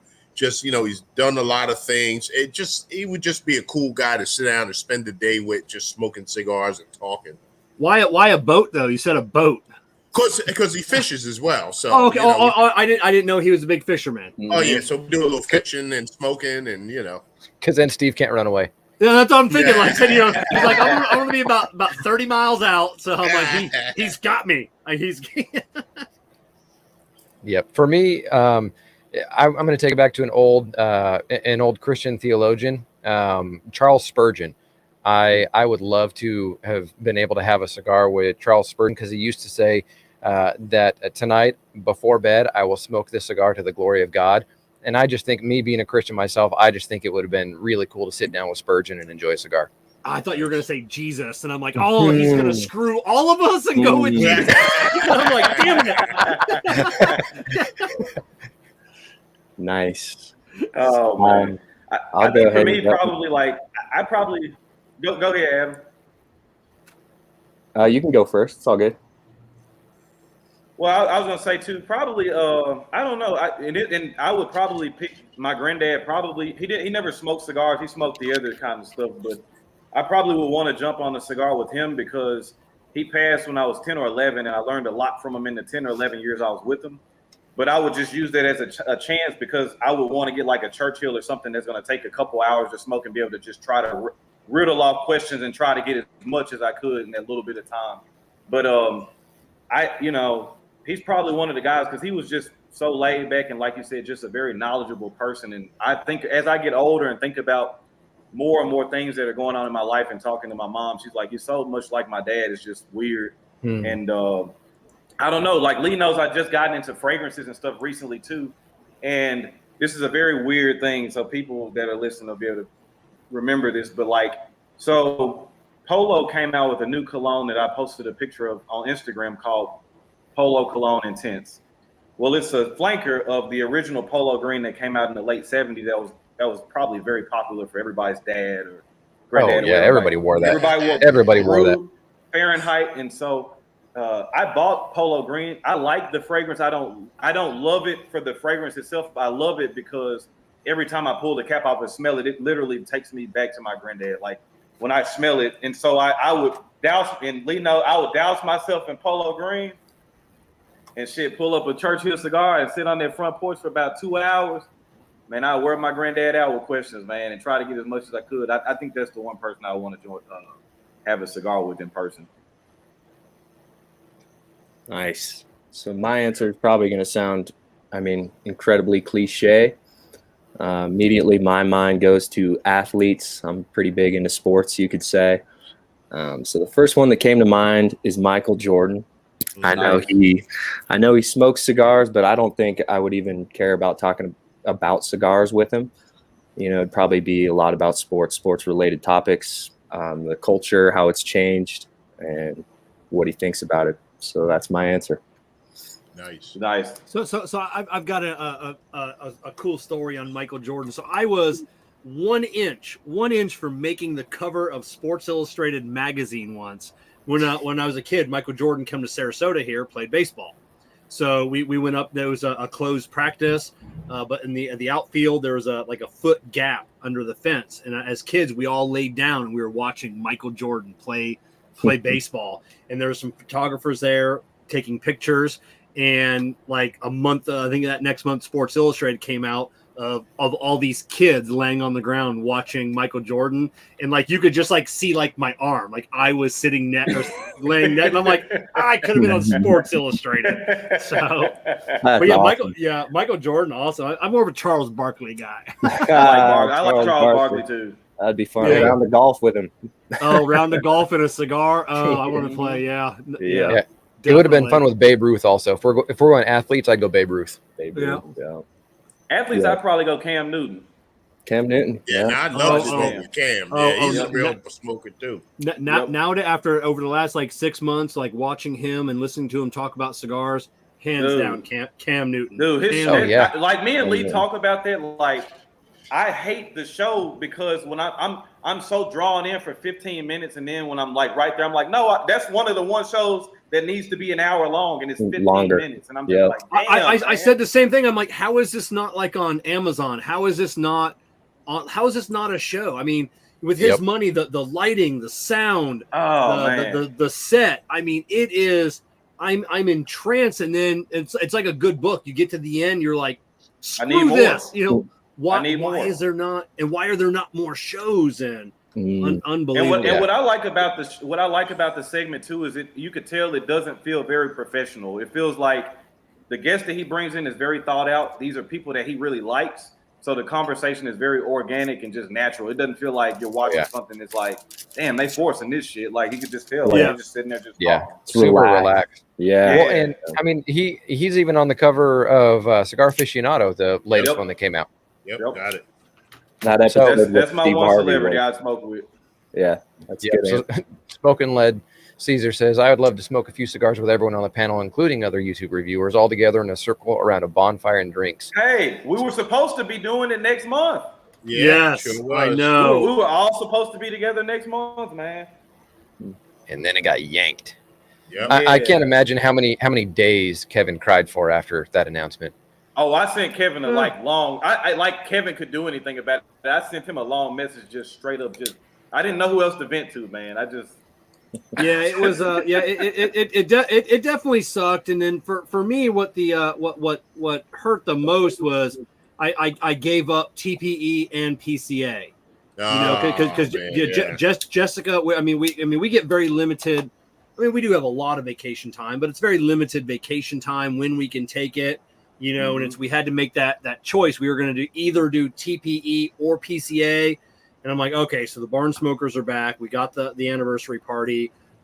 We can't do either of those. So we've gotta do these, and then they canceled. And it's like, oh, and then I just go back to every now and then on my YouTube, one of LeeMack's interviews still pop up from Peace, and it hurts all over again. It's just like it's like the knife just twists again. I'm like, oh, I just miss it because it was so cool. I mean, all these manufacturers that reached out to me. It's like, hey, where are you and Jessica at? I haven't seen you guys yet. And I'm like, we're not there. It's like, damn it. Yep. I was this close to being at PCA. And I had been, or maybe it was TPE, one of them. TPE, where I signed up that's when your son had the Cub Scouts. Yes, it was TPE. And there was a Cub Scout conflict and different things were going on. And then I was going to go out for like a day and a half of it. And it just didn't work out by the time with airfare and everything. It was going to be like $600 to go out for a day. I was like, I can't justify that, and all those different things. But next year, I'll be at TPE and PCA both. Because I had, a few manufacturers from, that I've covered reviews and, some friendships. And they're like, hey, are you coming out? I was like, no, it's just not going to work out. And I was so bummed. I think the TPE next year, like in January, it's like the first part of the year too is what I'm seeing, I think. Yes, end of January. Yeah, that's what they're going back to their old schedule. But man, now everything's closing up, locking down. They're gonna move. Obviously they probably can't move it. They've had to lock in a date. So right. We'd like to get to one of those. Again, next year we'll probably do TPE only because our sponsor Drew Estate Cigars. I'm smoking a Shady 20, by the way. They'll be at TPE, not PCA. Nice plug. Yeah, so it's a good cigar. It's at least a good cigar. It's a good cigar. So, so we'll probably try and do TPE. There you go. Yeah, but Tim, you brought up a good point about like what it was going to cost you to go to the event. Adam, how is your? Have you got any reviews that have cost you like money? Like because we've all like went out of our way, hunted down, found this cigar. 2030 traded our whatever, is it, are you spending a lot of money right now on cigar reviews? Or are you just burning through like cigars that you have? I was like LeeMack back in the day. Like I had to have that first. I would drive 4 or 5 hours down to like Miami where a cigar was being released just to have that first cigar on YouTube. Are you feeling that? You feeling that pressure? No, not yet. Anyways, I'm not going super out of my way to hunt anything special down. It's weird. It's kind of hard to explain why the cigars that catch my eye are catching my eye. I've had cigars put on my radar various ways. Obviously, Instagram is one. Community is strong on there. But as soon as one that pops up that I haven't tried, which is, most cigars that pop up, but also has something else, whether it's the branding, something somebody said about it. It's weird. It doesn't make sense, but it's very random how cigars get put on my radar, and those are the ones I buy. I'm not going too crazy with it. Now, are you checking? Because a lot of way back in the day, even as much as even last year when we were still doing cigar reviews, and this will actually be a question for everybody on the chat panel tonight. are you checking YouTube videos first? You know, like, so I want to smoke. I have a couple choices of cigars I want to smoke, maybe review tonight. Let me head over to YouTube, and I'm like, okay, like 15 people, 20 people reviewed this cigar, you know, but on this cigar, maybe only 2 people, 3 people reviewed it. I was going to get to it, but maybe now that bumps it up in your list. Are you doing, is anybody doing that? I know I'm not. I'm not. I You know, review well, hell, everybody knows I'm not. So yeah, I review whatever it is that I feel like reviewing, and that's it. My shout out to my brother Matt Bailey. He sent me a Opus X cigar, and I was going to review that the other day. And then when I did some research on it, I'm like, oh, this is kind of a special cigar. I need to have a special time when I'm reviewing it. So. You know, it's like, and I'll have a cigar here and I'll say, hey, listen, this is Asylum 13, the Martes 13. I'm going to review it. And I'll go by the humidor and see something else and it'll catch my eye. And I go, you know what? I'm going to do that instead, you know? So, and I never check and see who else has done it because honestly, nobody can review a cigar like I review it. So it doesn't matter how many people did it, you know? You know, and that's a good point because, you know, each channel has their own flavor, their own spin, their own approach and process to it. I've never been one that's chased down and been like, oh, I've got to get this one or I've got to get that one. You know, I've been fortunate with a couple different ones that have, you know, come across, you know, my, you know, vision and hearing about it and different things. Like when I got to jump on, you know, the EP Pledge, you know, and I was really fortunate. I got to put out the first review of it because we had Ernesto on Down to the Nub. And so I got to review it and put that out first, which is phenomenal. I also got a box down here in my humidor. But yeah, it's whatever I've got. It's never, I mean, you can look at my videos, there's smaller boutique stuff. I mean, the video that I released yesterday of a Sereno cigar, you know, I don't go for all the big name stuff. Good company too. Oh, Carson's a good guy. Carson's solid as hell, man. Yeah, and there's some there's some stuff in the works with Sereno that going to be coming my way pretty soon that I'm really excited about, that Carson's really excited about. But it also leads to brands and all of that. And I'll go first on this one. The Vintage Cigar said favorite overall brand, and he's a Fuente guy. You know, for me, and you know, many of you will probably guess it before I even say it. It's Casa Cuevas. You know, the family. My next one. I mean, I've got a La Mandaria lined up here as my next round, and and Casa Cuevas for me is my favorite. And a big part of it is because I know the family so well that I mean, I get to see Lewis next weekend and different things. That there's Kevin, it's like you with, you know, about Saka or about, you know, John Huber, different people that. There's just something about that brand. The cigars are phenomenal. The new Patrimonio is on its way to me, and I can't wait to review that. I know other people are going to be covering it, but I don't care. I want to review it and do that. But for me, it hands down, it's Casa Cuevas. The history, the legacy. I mean, not many people know the Cuban seed Dominican Piloto Cubano tobacco that exists is because the Cuevas family took it to the Dominican Republic and kept it going. That is the only reason that tobacco even exists. And their heritage, their history, all of that. I just love Casa Cuevas.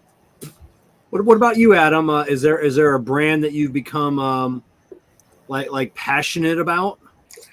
I guess if I had to choose, I'd say Perdomo.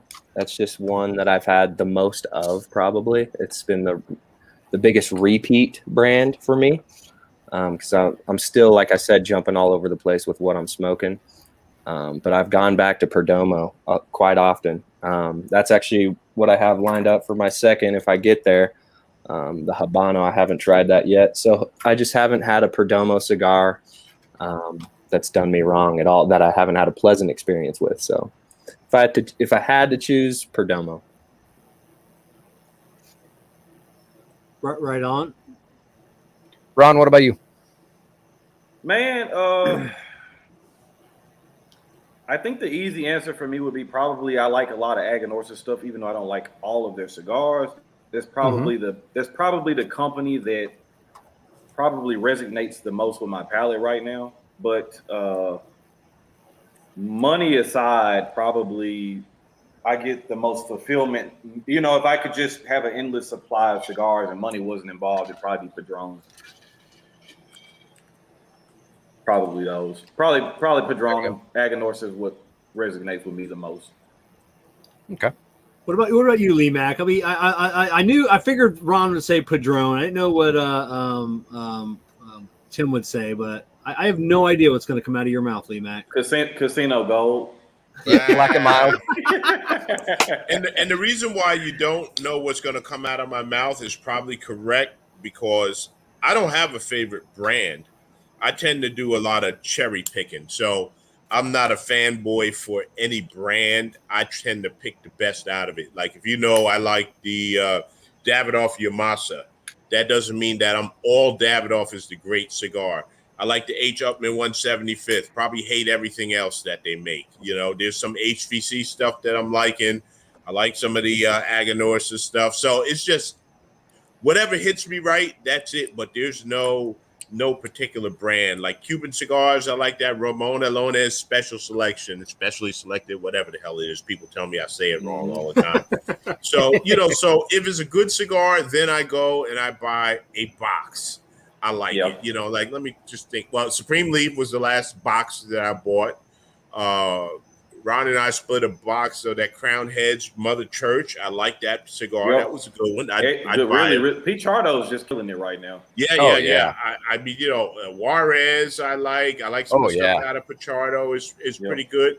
But then there's like other weird stuff, like Vega Santiago out of Costa Rica. You'd be like, who the hell is that? It's like, so there's all kinds of stuff that I like, but there's no one particular brand that I go, oh, I'm going to try everything. Like Cohiba. Most of the Cohiba stuff, but the Weller I really like, so I bought a box of those, so. Yeah, and I know I have a bunch of signage right here behind me, but let me guess. I'll tell you, but to be honest with you, like the Dunbarton Tobacco and Trust, every cigar they make, they crush it. I love Nick Melillo with Foundation. And of course, I like Drew Estate, and that brings in, like 3 companies that all have an affiliation. So I know I like that Connecticut broadleaf. I love that, that spiciness. So, I love the Liga Privada, T52. I love, the Dunbarton Tobacco and Trust Sober Mesa and the El Americano. I love the Foundation Tabernacle, Havana Seed 142. So those are cigars that are all very similar but very different. So they all have like a root together. So hands down, all those 3. But Dunbarton, man, like so they, I know LeeMack not a fan of everything, but Steve crushes it. For me on cigars. Steve makes some good cigars, and I want to say the best cigar that I ever smoked from him is one that he didn't put out, and that was that Altimos. I think that was a great cigar. I haven't smoked one. One day I'll get one from Steve, but he puts out some great stuff, and then Aganorsa lately over the last 9 months or so, Aganorsa has been crushing it. On cigars. I'm gonna tell you what they started doing, and I didn't like it at first, and I still don't like it on one particular cigar. I don't like the Guardian of the Farm Night Watch, but I like the Corojo Shade Grown Maduro they do on the Signature Selection and the Casa Fernandez Miami Anniversario that they do.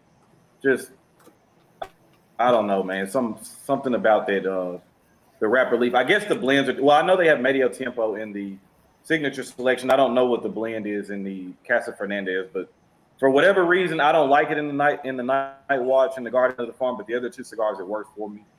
But I don't know. And honestly, I've been enjoying. I know everybody knows how I feel about Davidoff, but there have been a few Davidoffs in the past 6 months that I've smoked that I've really enjoyed. And so it really goes back to the point of you got to smoke everything.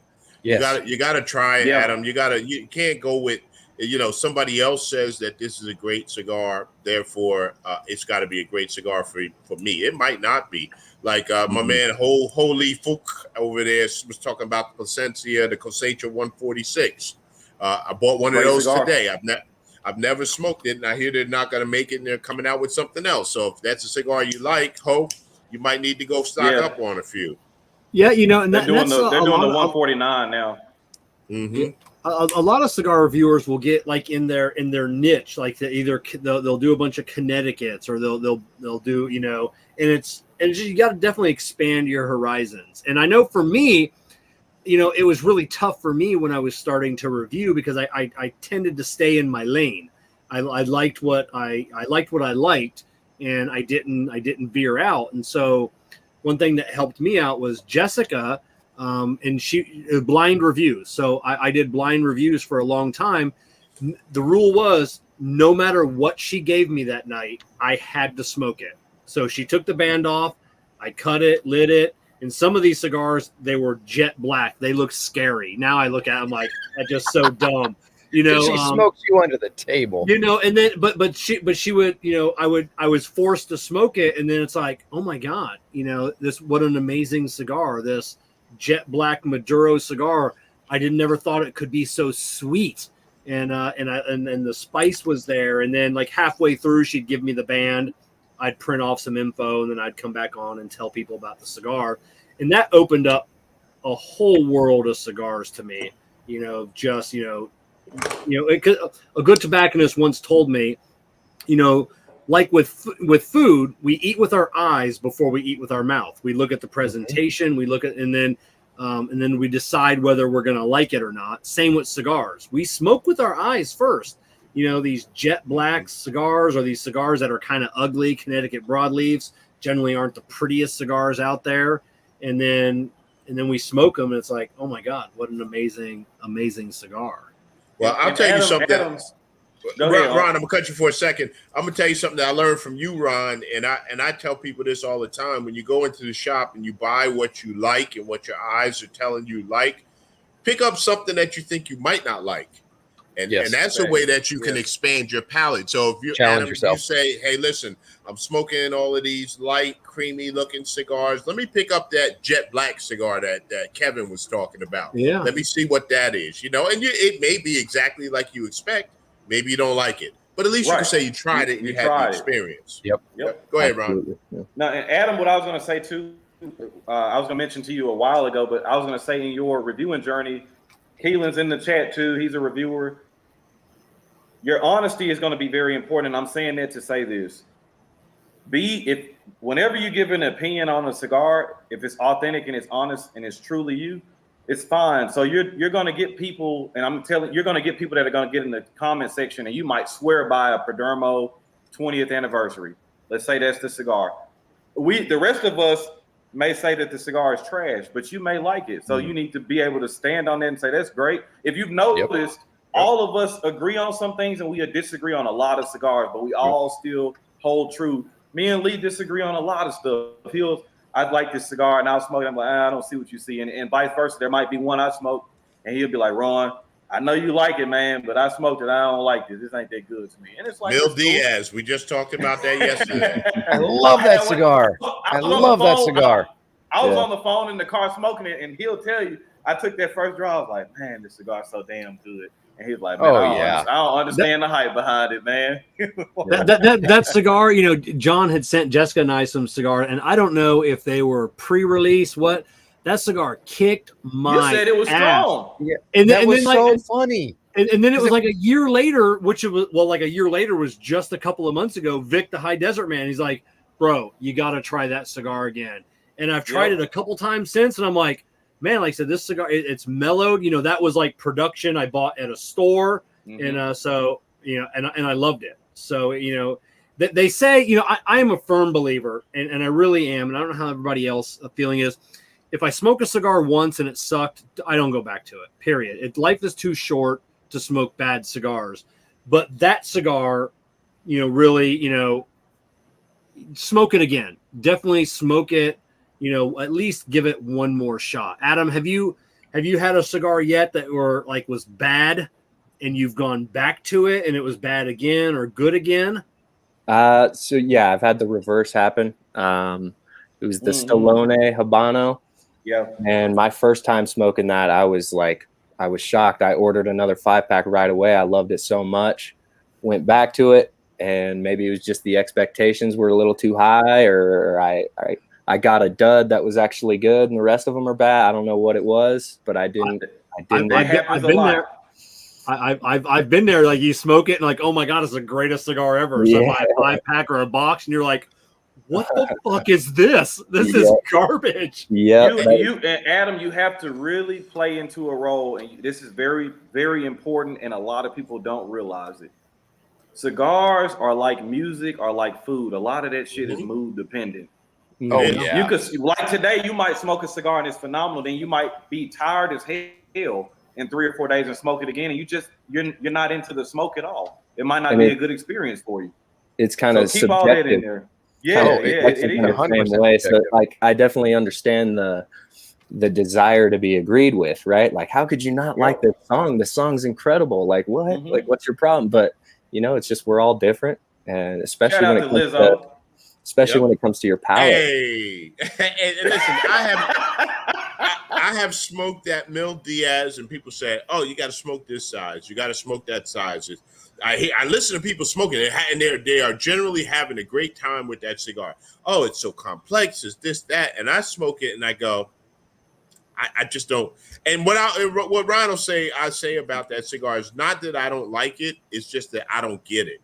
Yeah. I don't get what everybody else gets with the cigar. Yeah. So I've smoked different sides. Now that new big one came out, and I looked at it, and I'm going, all right, I'm not going back here again. I'm not doing it.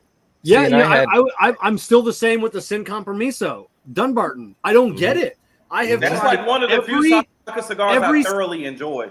Yeah, every size I have tried, and I'm like, I don't get it. This cigar is not great.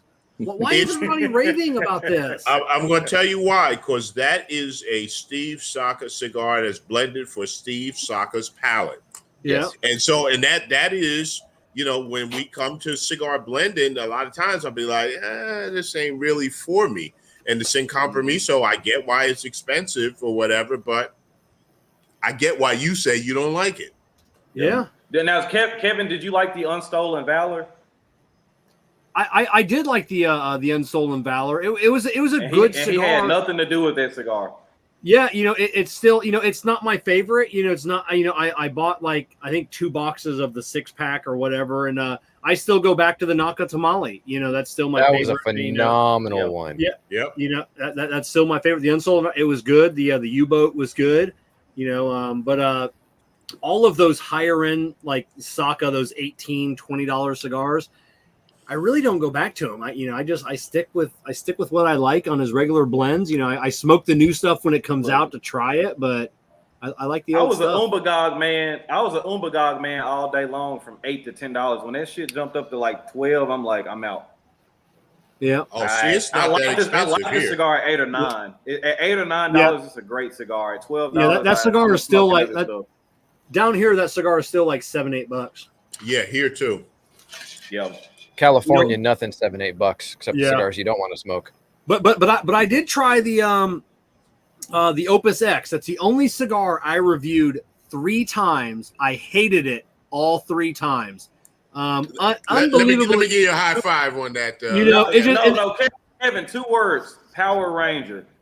Oh, yeah. Power Ranger, the only one. Yeah, Power Ranger. Smoke the Power Ranger. Yeah, the last one I smoked, so I had a 20-year-old Opus X, legit 20-year-old. It was supposed to be, it's like the best one ever produced. And I compared it, and I smoked them like back to back, like one day after another. And I compared it to like the same cigar. It was like a 2017, 2018 blend. This is just going back like 6 months, 9 months ago. And still, like 3 times in a row, I cannot get over that powerful floral on the Opus X. It just turns me off from the second I smoke it. Mm. So here's the thing with this too, right? And this is something for everybody in the chat listening to. Cigars can sit too long. Like Dion Giolito, and I'm gonna make my point on this. So Dion Giolito says this I've listened to him. I think he's just one, like Saka. He's one of those guys that has a plethora of knowledge, very knowledgeable. And I remember he was saying one time, some guy walked up to him and told him that he had like a 10-year-old cigar or something of his. And he was like, smoke it. He's like, I don't want to smoke. He's like, my cigars they're good when they're first rolled. They're probably at their best between 5 to 8 years. After that, they start trickling down. Yeah. They don't get better. They start getting worse. So you got these people that have these humidors of 20 and 30-year-old cigars, and if they're not Cubans, you're kind of playing yourself, man. Like those cigars aren't going to be as good. You got to start smoking, man. Yeah, but they do have a shelf life. I will tell you though, I did smoke I think it was close to a 70-year-old Cuban that a guy sent me once. Really? Yep. And so you would expect, all right, there's nothing left with this cigar. Yeah. Nothing. It was fantastic. It shocked me because I did not think that cigar that's that old is not going to taste like anything. Yeah. It really did. Yeah. And you saw I made my correction before I finalized. Now I know Kevin is not very big on Cubans, but I will say for me, when a Cuban is aged to perfection and the construction is on point, there's not anything on the market that tastes like it. Nothing. Yeah, I went to the Bahamas. You can find one where they draw good and it burns good and the flavor's on point. Yeah, my wife and I, we went to the Bahamas for our honeymoon, and we're down in the straw market down there, the straw district, and they had cigars, and it was a genuine Cuban. It wasn't a knockoff, but I had a Cuban Cohiba, phenomenal cigar. Now, granted, there's I'm on the honeymoon, I'm with my new wife, all of that played into it, absolutely. Experience. But that Cuban Cohiba was absolutely phenomenal. And another Cuban that I really like is the Partagas Serie D. Mm-hmm. Serie D is phenomenal.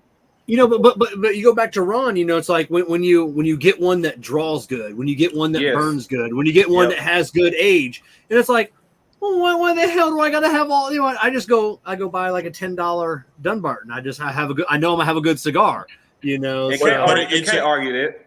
Yeah, it is a different experience though. Yeah. It's a different flavor. So I'm the one I like cigars from all over the place. It's like there's a company now that has an all African tobacco, and there's Chinese tobacco and Italian tobacco, and I want to smoke all of that because each country has different tastes to it. So it's the same thing with Cubans. We did Mark got me, it was an 18-year-old Bolivar out of a box before they even started putting bands on it. And that was another fantastic cigar. Now, like you say, Kevin, luckily it had a good draw, it had good construction, so I was able to really enjoy it. If I had that entire box, I get it. You're not going to get that out of every cigar in that box.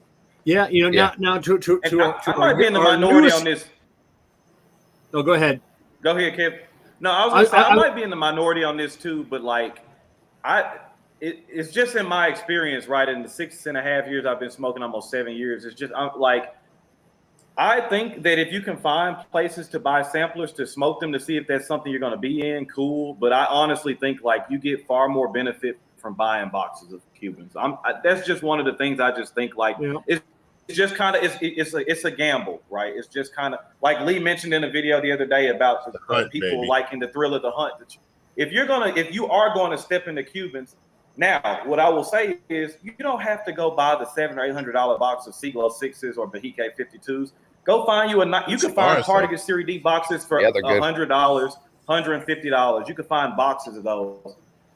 When you get the Up Magnum 46, the Magnum 54 by Upman, those are some of the, when you get them and you get that good box and now that box of 20, you might have 4 or 5 that aren't going to perform well. You might have to poke at it with the perfect draw, but those other 15, you're gonna smoke it, and you'll be sitting there. After that 3rd or 4th draw and that nice retro hill, you get that full flavor, and you sit there and you just kind of shake your head, and you're like, I see why people chase after these now. I get it. But like Kevin says though, you're gonna have to let them sit. I bought a box of those Magnum 46s, and I was like, I done wasted my money. 6 months later, terrible. A year later, terrible. I forgot about them. 3 years later, oh my God, I should have bought 3 boxes of these. Yeah. Now, Adam, have you had any experience Cuban cigars? Have you been smoking? You find any or? Not yet. That's a realm I haven't even stepped into yet. So if you have any, they're good for your channel. I can tell everybody here. You smoke my number 2 highest viewed, my number 2, number 6, number 7 out of my top 10 are Cuban cigar. Reviews, and basically and that's my biggest hate too. My biggest hate. That's what I was just gonna say. 2 things are guaranteed with Cuban reviews: traction and critics. You review it, and somebody will come on your video, man. You ain't been smoking but 6 months. You ain't got the grounds to be smoking this Cuban and reviewing it. You just doing a disservice to it. Oh, you don't know what you're smoking. You don't understand it. You're too new. You just don't. Yeah, you know. it's like, Well, man, I'm just smoking a cigar. That's what, like the Cuban cigar guys that smoke that's all they smoke 2-3 times a day. They've been doing it for 20 years. Why those guys hunt down the YouTube reviews, watch them, and then lambast us for being ignorant, on Cubans? Like, what? Just smoke your cigar and move along, sir. You don't have to comment on my video. Yep. Yeah, the one Cuban that I enjoyed. Yeah, the one Cuban that I enjoyed the flavor of it, but didn't enjoy the experience. And I had multiple, and they all were the same way. The Monte number 2. I like the flavor in the Monte Cristo number 2. But the Perfecto and everything, it's great, but it just didn't. I had one of them split, had tunnel, had different burn issues, but the flavor in it was really good. Man, y'all go back and look at the first Cigar Madness when the Monte Cristo number 2 was in that first matchup, and you know how they say your face tells everything. Y'all see me light that cigar and take that first draw, you like, oh yeah, he ain't faking that. He enjoying that shit. Y'all gonna see my face like, oh shit. Now I don't know about Cuban cigars that much. So Ron, now one that Jessica and I really enjoyed. It was hands down our favorite Cuban cigar. My friend Val sent it to me. It was the Ramon Alones Patagon, the exclusive Southern Cone. Now that was just like, it was like a 4-inch by, it had to been like a 52, 54 ring gauge. It was like a $55 cigar that we smoked in 35 minutes. It was a great cigar, but I'm like, are you kidding me? Yep. It's that expensive, and it's like 35 minutes for the smoke. Blew us away. Yeah, that's me with the Davidoff late hour Churchill. Too much money for that cigar. Good cigar, too much money. Yep. Martin just made another comment too, so I would suggest to like Adam or anybody in the panel, don't worry about limitadas. Don't worry about special editions. If it were me and how I still smoke cigars, I would do regular production. Bolivar Bellicoso Finos, Bolivar Royal Coronas, Petite Coronas, the H. Upman Magnum series, the Partagas Series D, the Monte Cristo number 2. All Trinidads are good cigars. Vigueros, I know Lee is big on Vigueros. You could get those. Big on Vigueros. Cheap, they are cheap and they're good. Dirt cheap.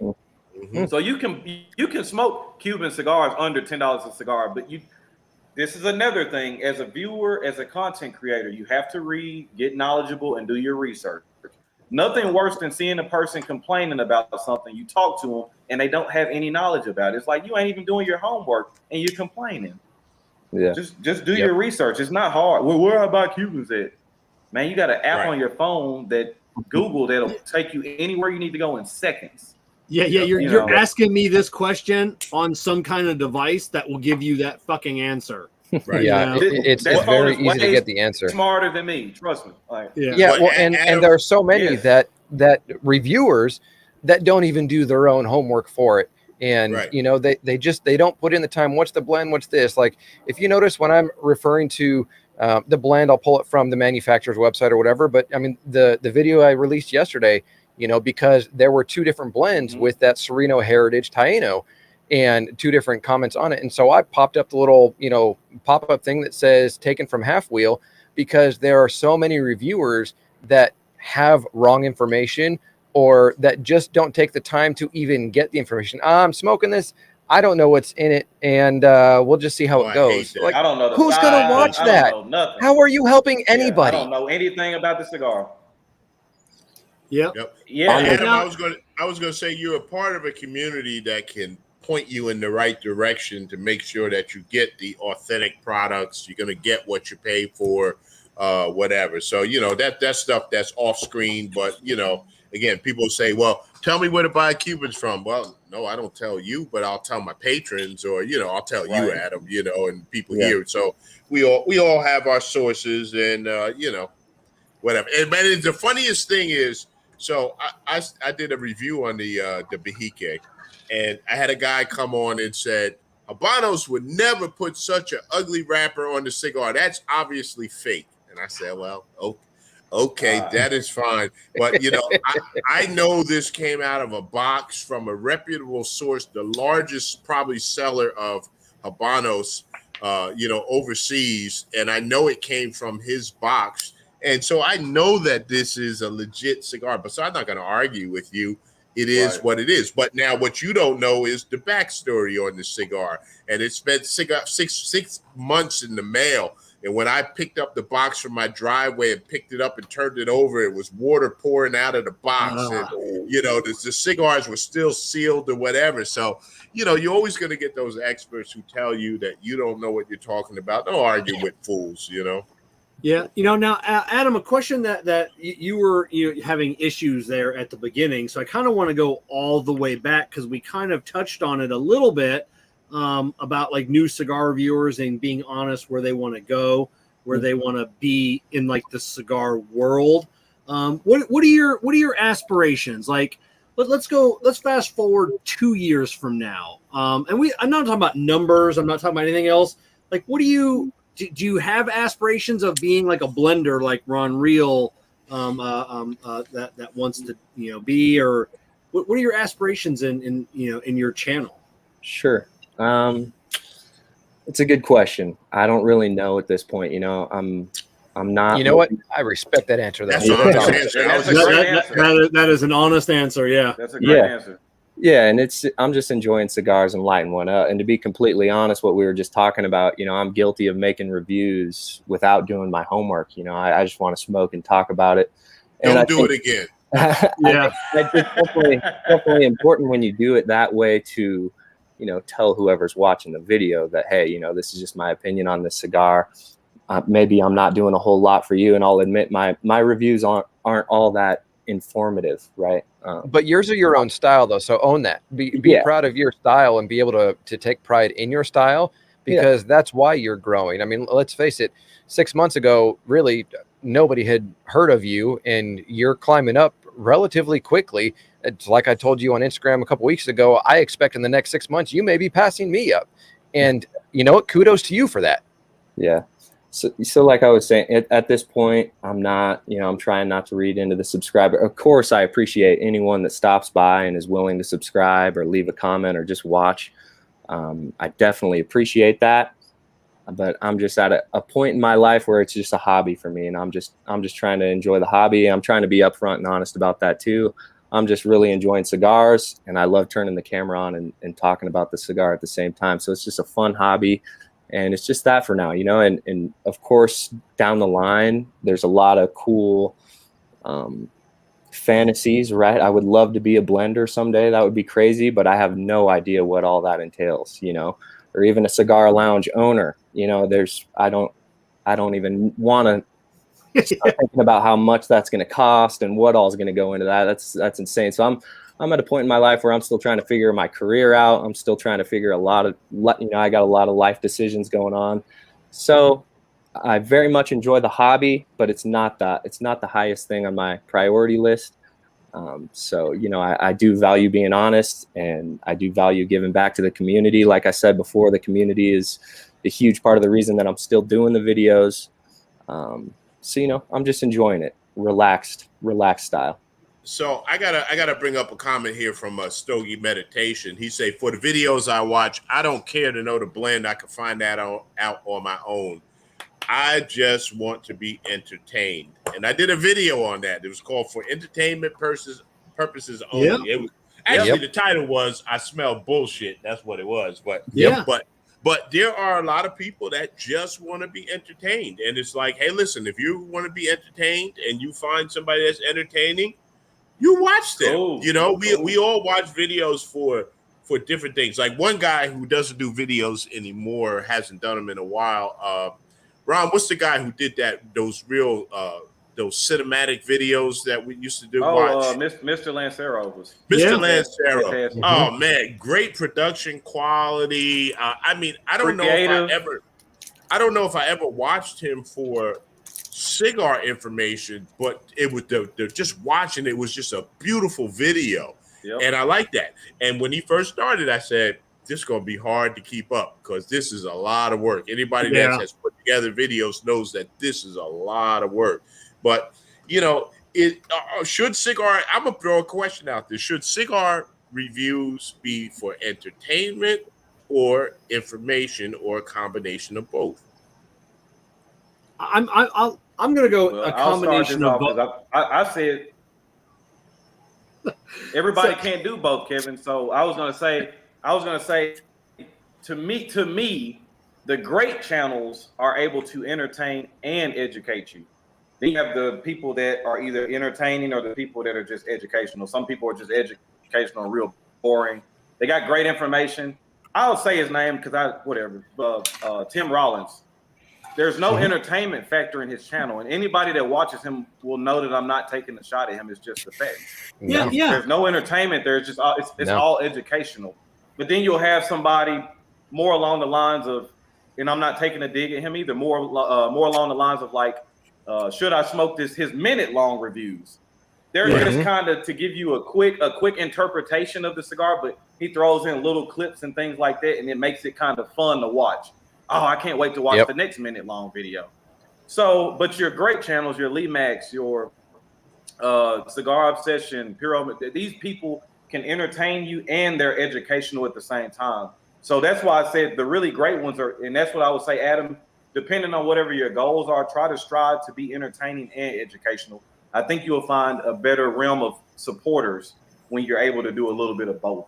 So, and something I would want to leave you on too is my uncle always told me, and I'll always remember it. As you are climbing up the ladder, make sure you one hand up and one hand down, so you keep climbing and you're helping somebody else along the way too. Right. Never forget to leave the hand to help somebody else up too. Yeah, I don't, I mean, a lot of us, I mean, it's hard to say that because I don't think any of us really watch cigar reviews anymore. We watch because we're friends. We want to support our fellow content creators. I watch LeeMack, and then like he'll start talking about the cigar, and I'm like, "Shut up, LeeMack, and get back to your story. I want to hear about Juan. I want to hear about Juan. I want to hear about Juan Pablo. I want to hear about Brother Man. Like I said, like just and then it's like I just get enthralled.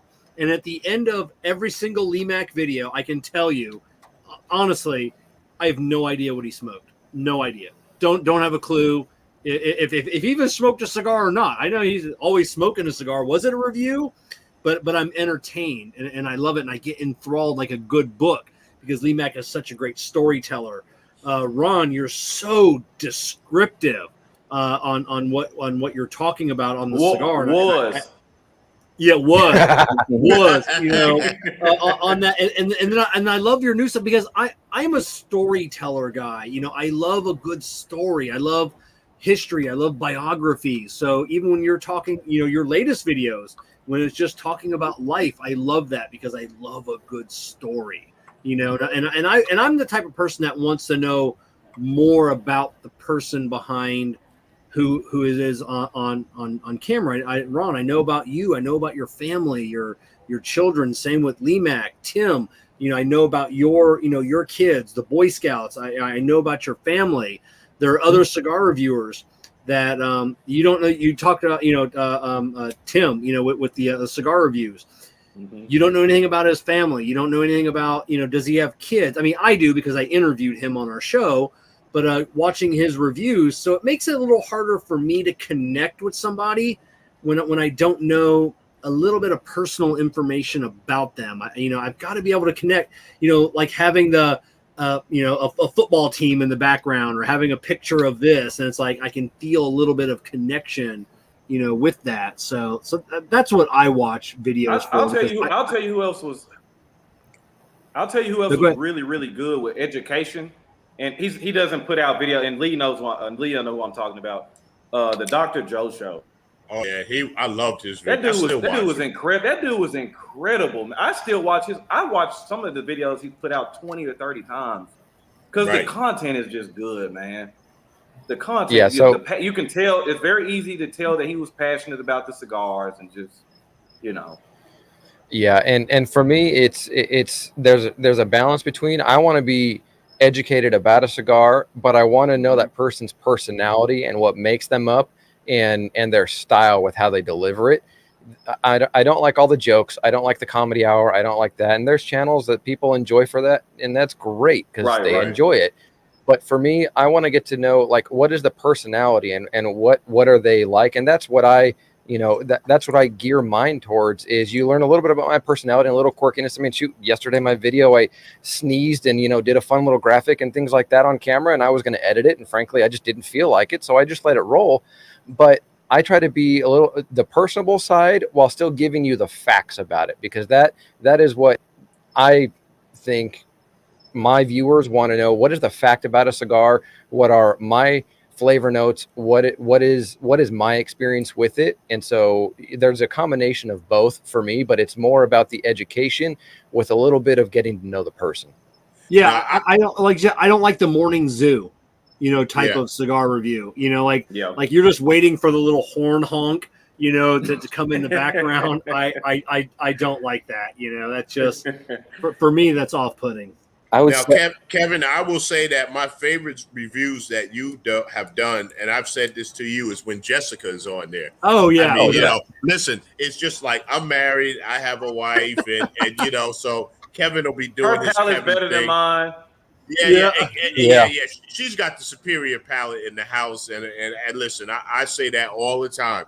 But Kevin will be like, yeah, it's this, it's that, or whatever. Just to be like, what the hell are you talking about? That's not what's going on. And it's just so natural. And the way she's looking at you, like, it's real. It's just real. It's like, it's so real. And it's like, I love that. And the thing that I also, and this is no shade to any woman on earth, because I love women, right?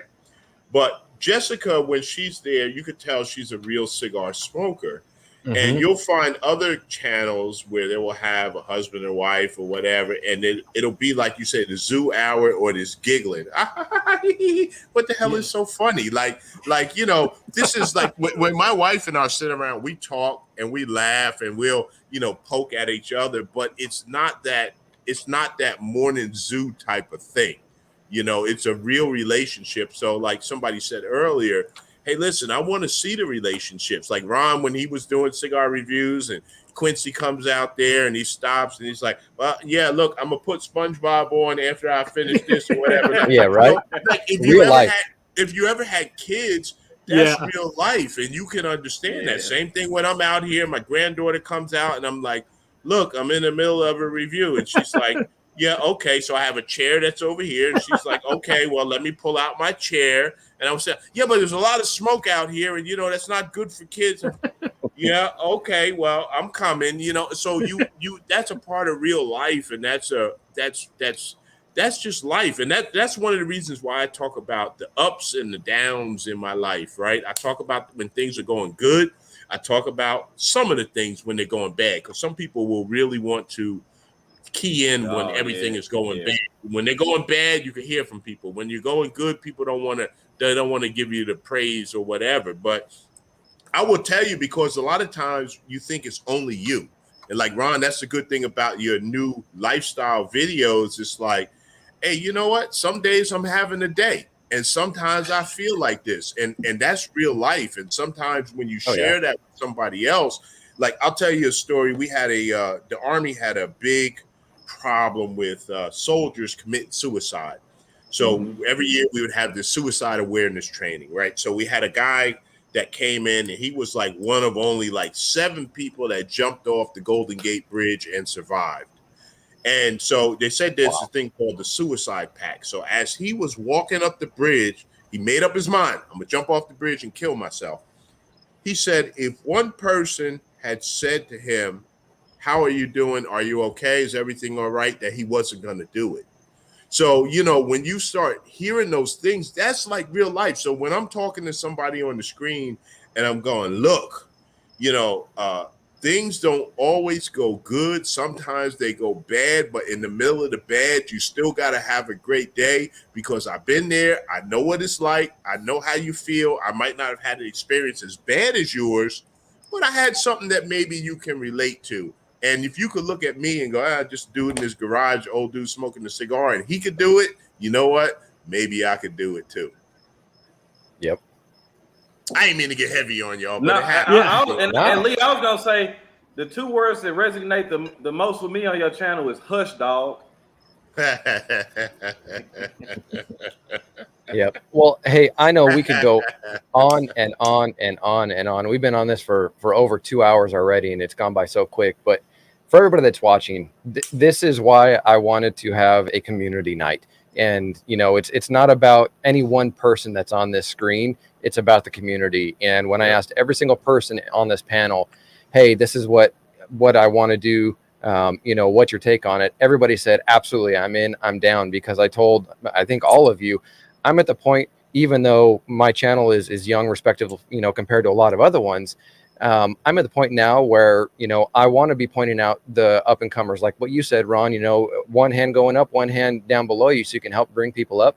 That's what I want this to do is I want to be at a point, I want to be able to show the community that at the end of the day, yeah, we put out content, but we're all just people that smoke cigars and enjoy them. And that comes first before putting out the content. Right. And so, you know, I want to be able to give back and start doing those kinds of things and help out younger channels. But I just love that it's like we're all sitting in a lounge right now, hanging out and just smoking good cigars. And I mean, all the comments and everything's been coming through. It's been exactly what I was hoping this was going to be, and just a kickback, relax, hangout session. Now, Tim, I got to say, I thank you for the idea. I thank you for bringing us all together. I thank you for thinking of me to put me on there. And, you know, and listen, I'm always there to try to help people out. And, you know, some people you can help, some people you can't, you know. Tim, I call you Tim, Mr. Swanson. Hey, Adam, that's gonna stick now. I'm never getting away from that, am I? Yeah, no. We're starting that rumor. Yeah, Adam. Hey, listen, man, I wish you much success, and however you want your channel to go, whichever way you want it to go. Like I said, I'm a subscriber. I'll pop in there from time to time, see what you got going on. I like what you're doing. Your voice is very relaxing. You'll find your own style, and you know you're young at it. You're brand new at it, so you'll find that you'll look back a year from now, 2 years from now, and you'll say, "Man, I was different then." Yeah, you will develop into who you are going to be. Just be you, brother. Just be you, and the people that like you will gravitate to you. The people that don't like you, they will not. They will not watch you, and they will give you all the negative comments. Take something from the good, take something from the bad. I love my haters. I love the people that come and make negative comments. I love them all because you know what? It's a view no matter what. You watch what I'm doing. And I never thought at all when I started in my garage, sitting in the chair smoking cigars, that anybody would listen to anything that I have to say. Hell, I don't want to listen to what I have to say. Ron said you want to do a 25, 30-minute video. I don't want to listen to my damn self for 25 to 30 minutes. What people do. And my wife is the one that explained to me, she said, you don't understand how you affect people in a positive way. And people respect what it is that you say. And it's not just older people. It's not just younger people.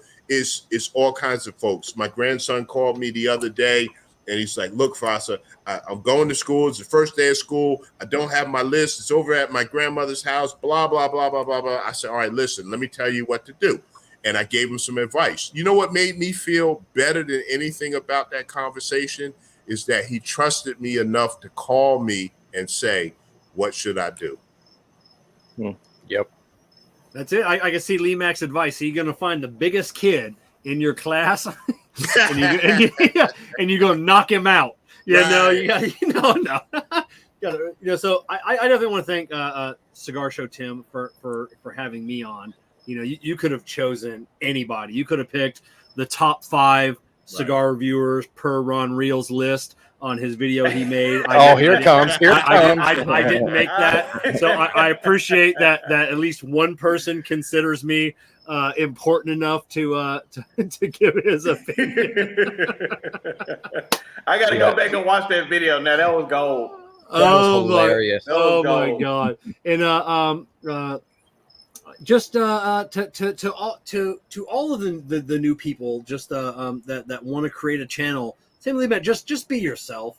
Just be yourself. People, they're either going to like you or they're not. Just be true to yourself.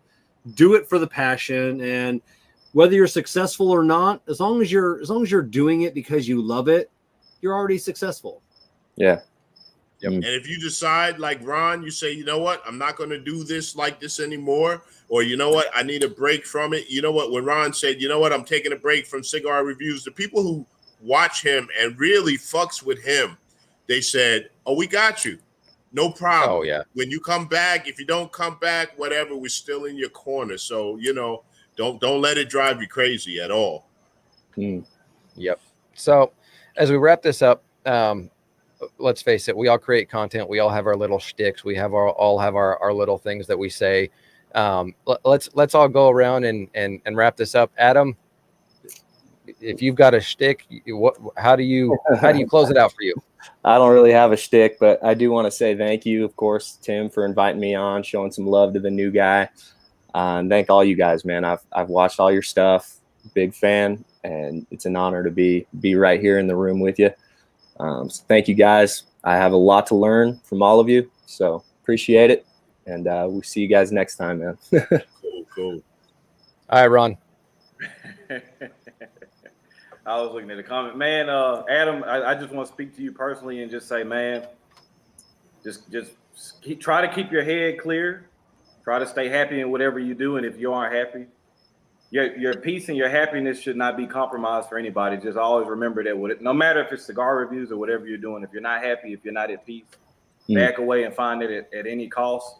I'm always privileged to be on here with you guys, especially, like I said, I'm not as active as I used to be, so I still feel privileged that Tim and everybody still wants to hang out and hear what I got to say. Me and Lee talk all the time, so he knows I got love for him too. But hey, man, I'm gonna leave y'all how I always do. Y'all that watch the videos all the time know what it is. Y'all know the name of the game is relaxation and enjoyment. Don't forget to be driven, never motivated. Don't catch y'all in this next stream. Yes, sir. Yes, sir. All right, LeeMack. All right, you know what I tell you all the time. For 14 years, this is my 14th year of waking up in the morning. When you wake up, you got to tell yourself, today is going to be another great day. This has been a great day, and I've been looking forward to this all week. I was excited to be here, and like I said, your subconscious mind really doesn't know the difference between the truth and the lie. So you might say, LeeMack912, everything is going good in your life, so that's why you could say that. But when I first started saying that, everything was going bad in my life. I was at the lowest of the low point in my life, and I said, you know what? Tomorrow is going to be a great day. I just cannot have another day like I had today. 14 years ago that was, and I've been saying that every day. Your subconscious mind doesn't know the difference between the truth and the lie, so you might as well tell it something good first thing in the morning. And my advice is to say it before you get out of bed. I always thank the Lord for allowing me to see the day, allowing me one more chance to try to get things right that I got wrong yesterday. And then I say, today is going to be another great day. All right, Kevin. All right, as always, I'm Kevin from Cigar Prop, and I'm coming to you live from the Drew Estate Experience Acid Studios here on the sunny Gulf Coast of Florida. Make sure you're following me on all the social media, Cigar Prop everywhere, TikTok, Instagram, Facebook, YouTube. And as always, make sure you give your cigars the props they deserve. Props they deserve. Yeah. See, I'm sorry, I was late. I should have had that one.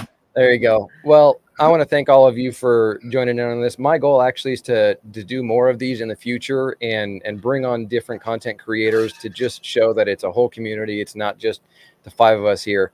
There's a whole community of people that enjoy talking about cigars. So I'll end it the way that I do everything. Enjoy your cigar journey. I'm Cigar Show Tim. As always, I'll see you. Take care, guys.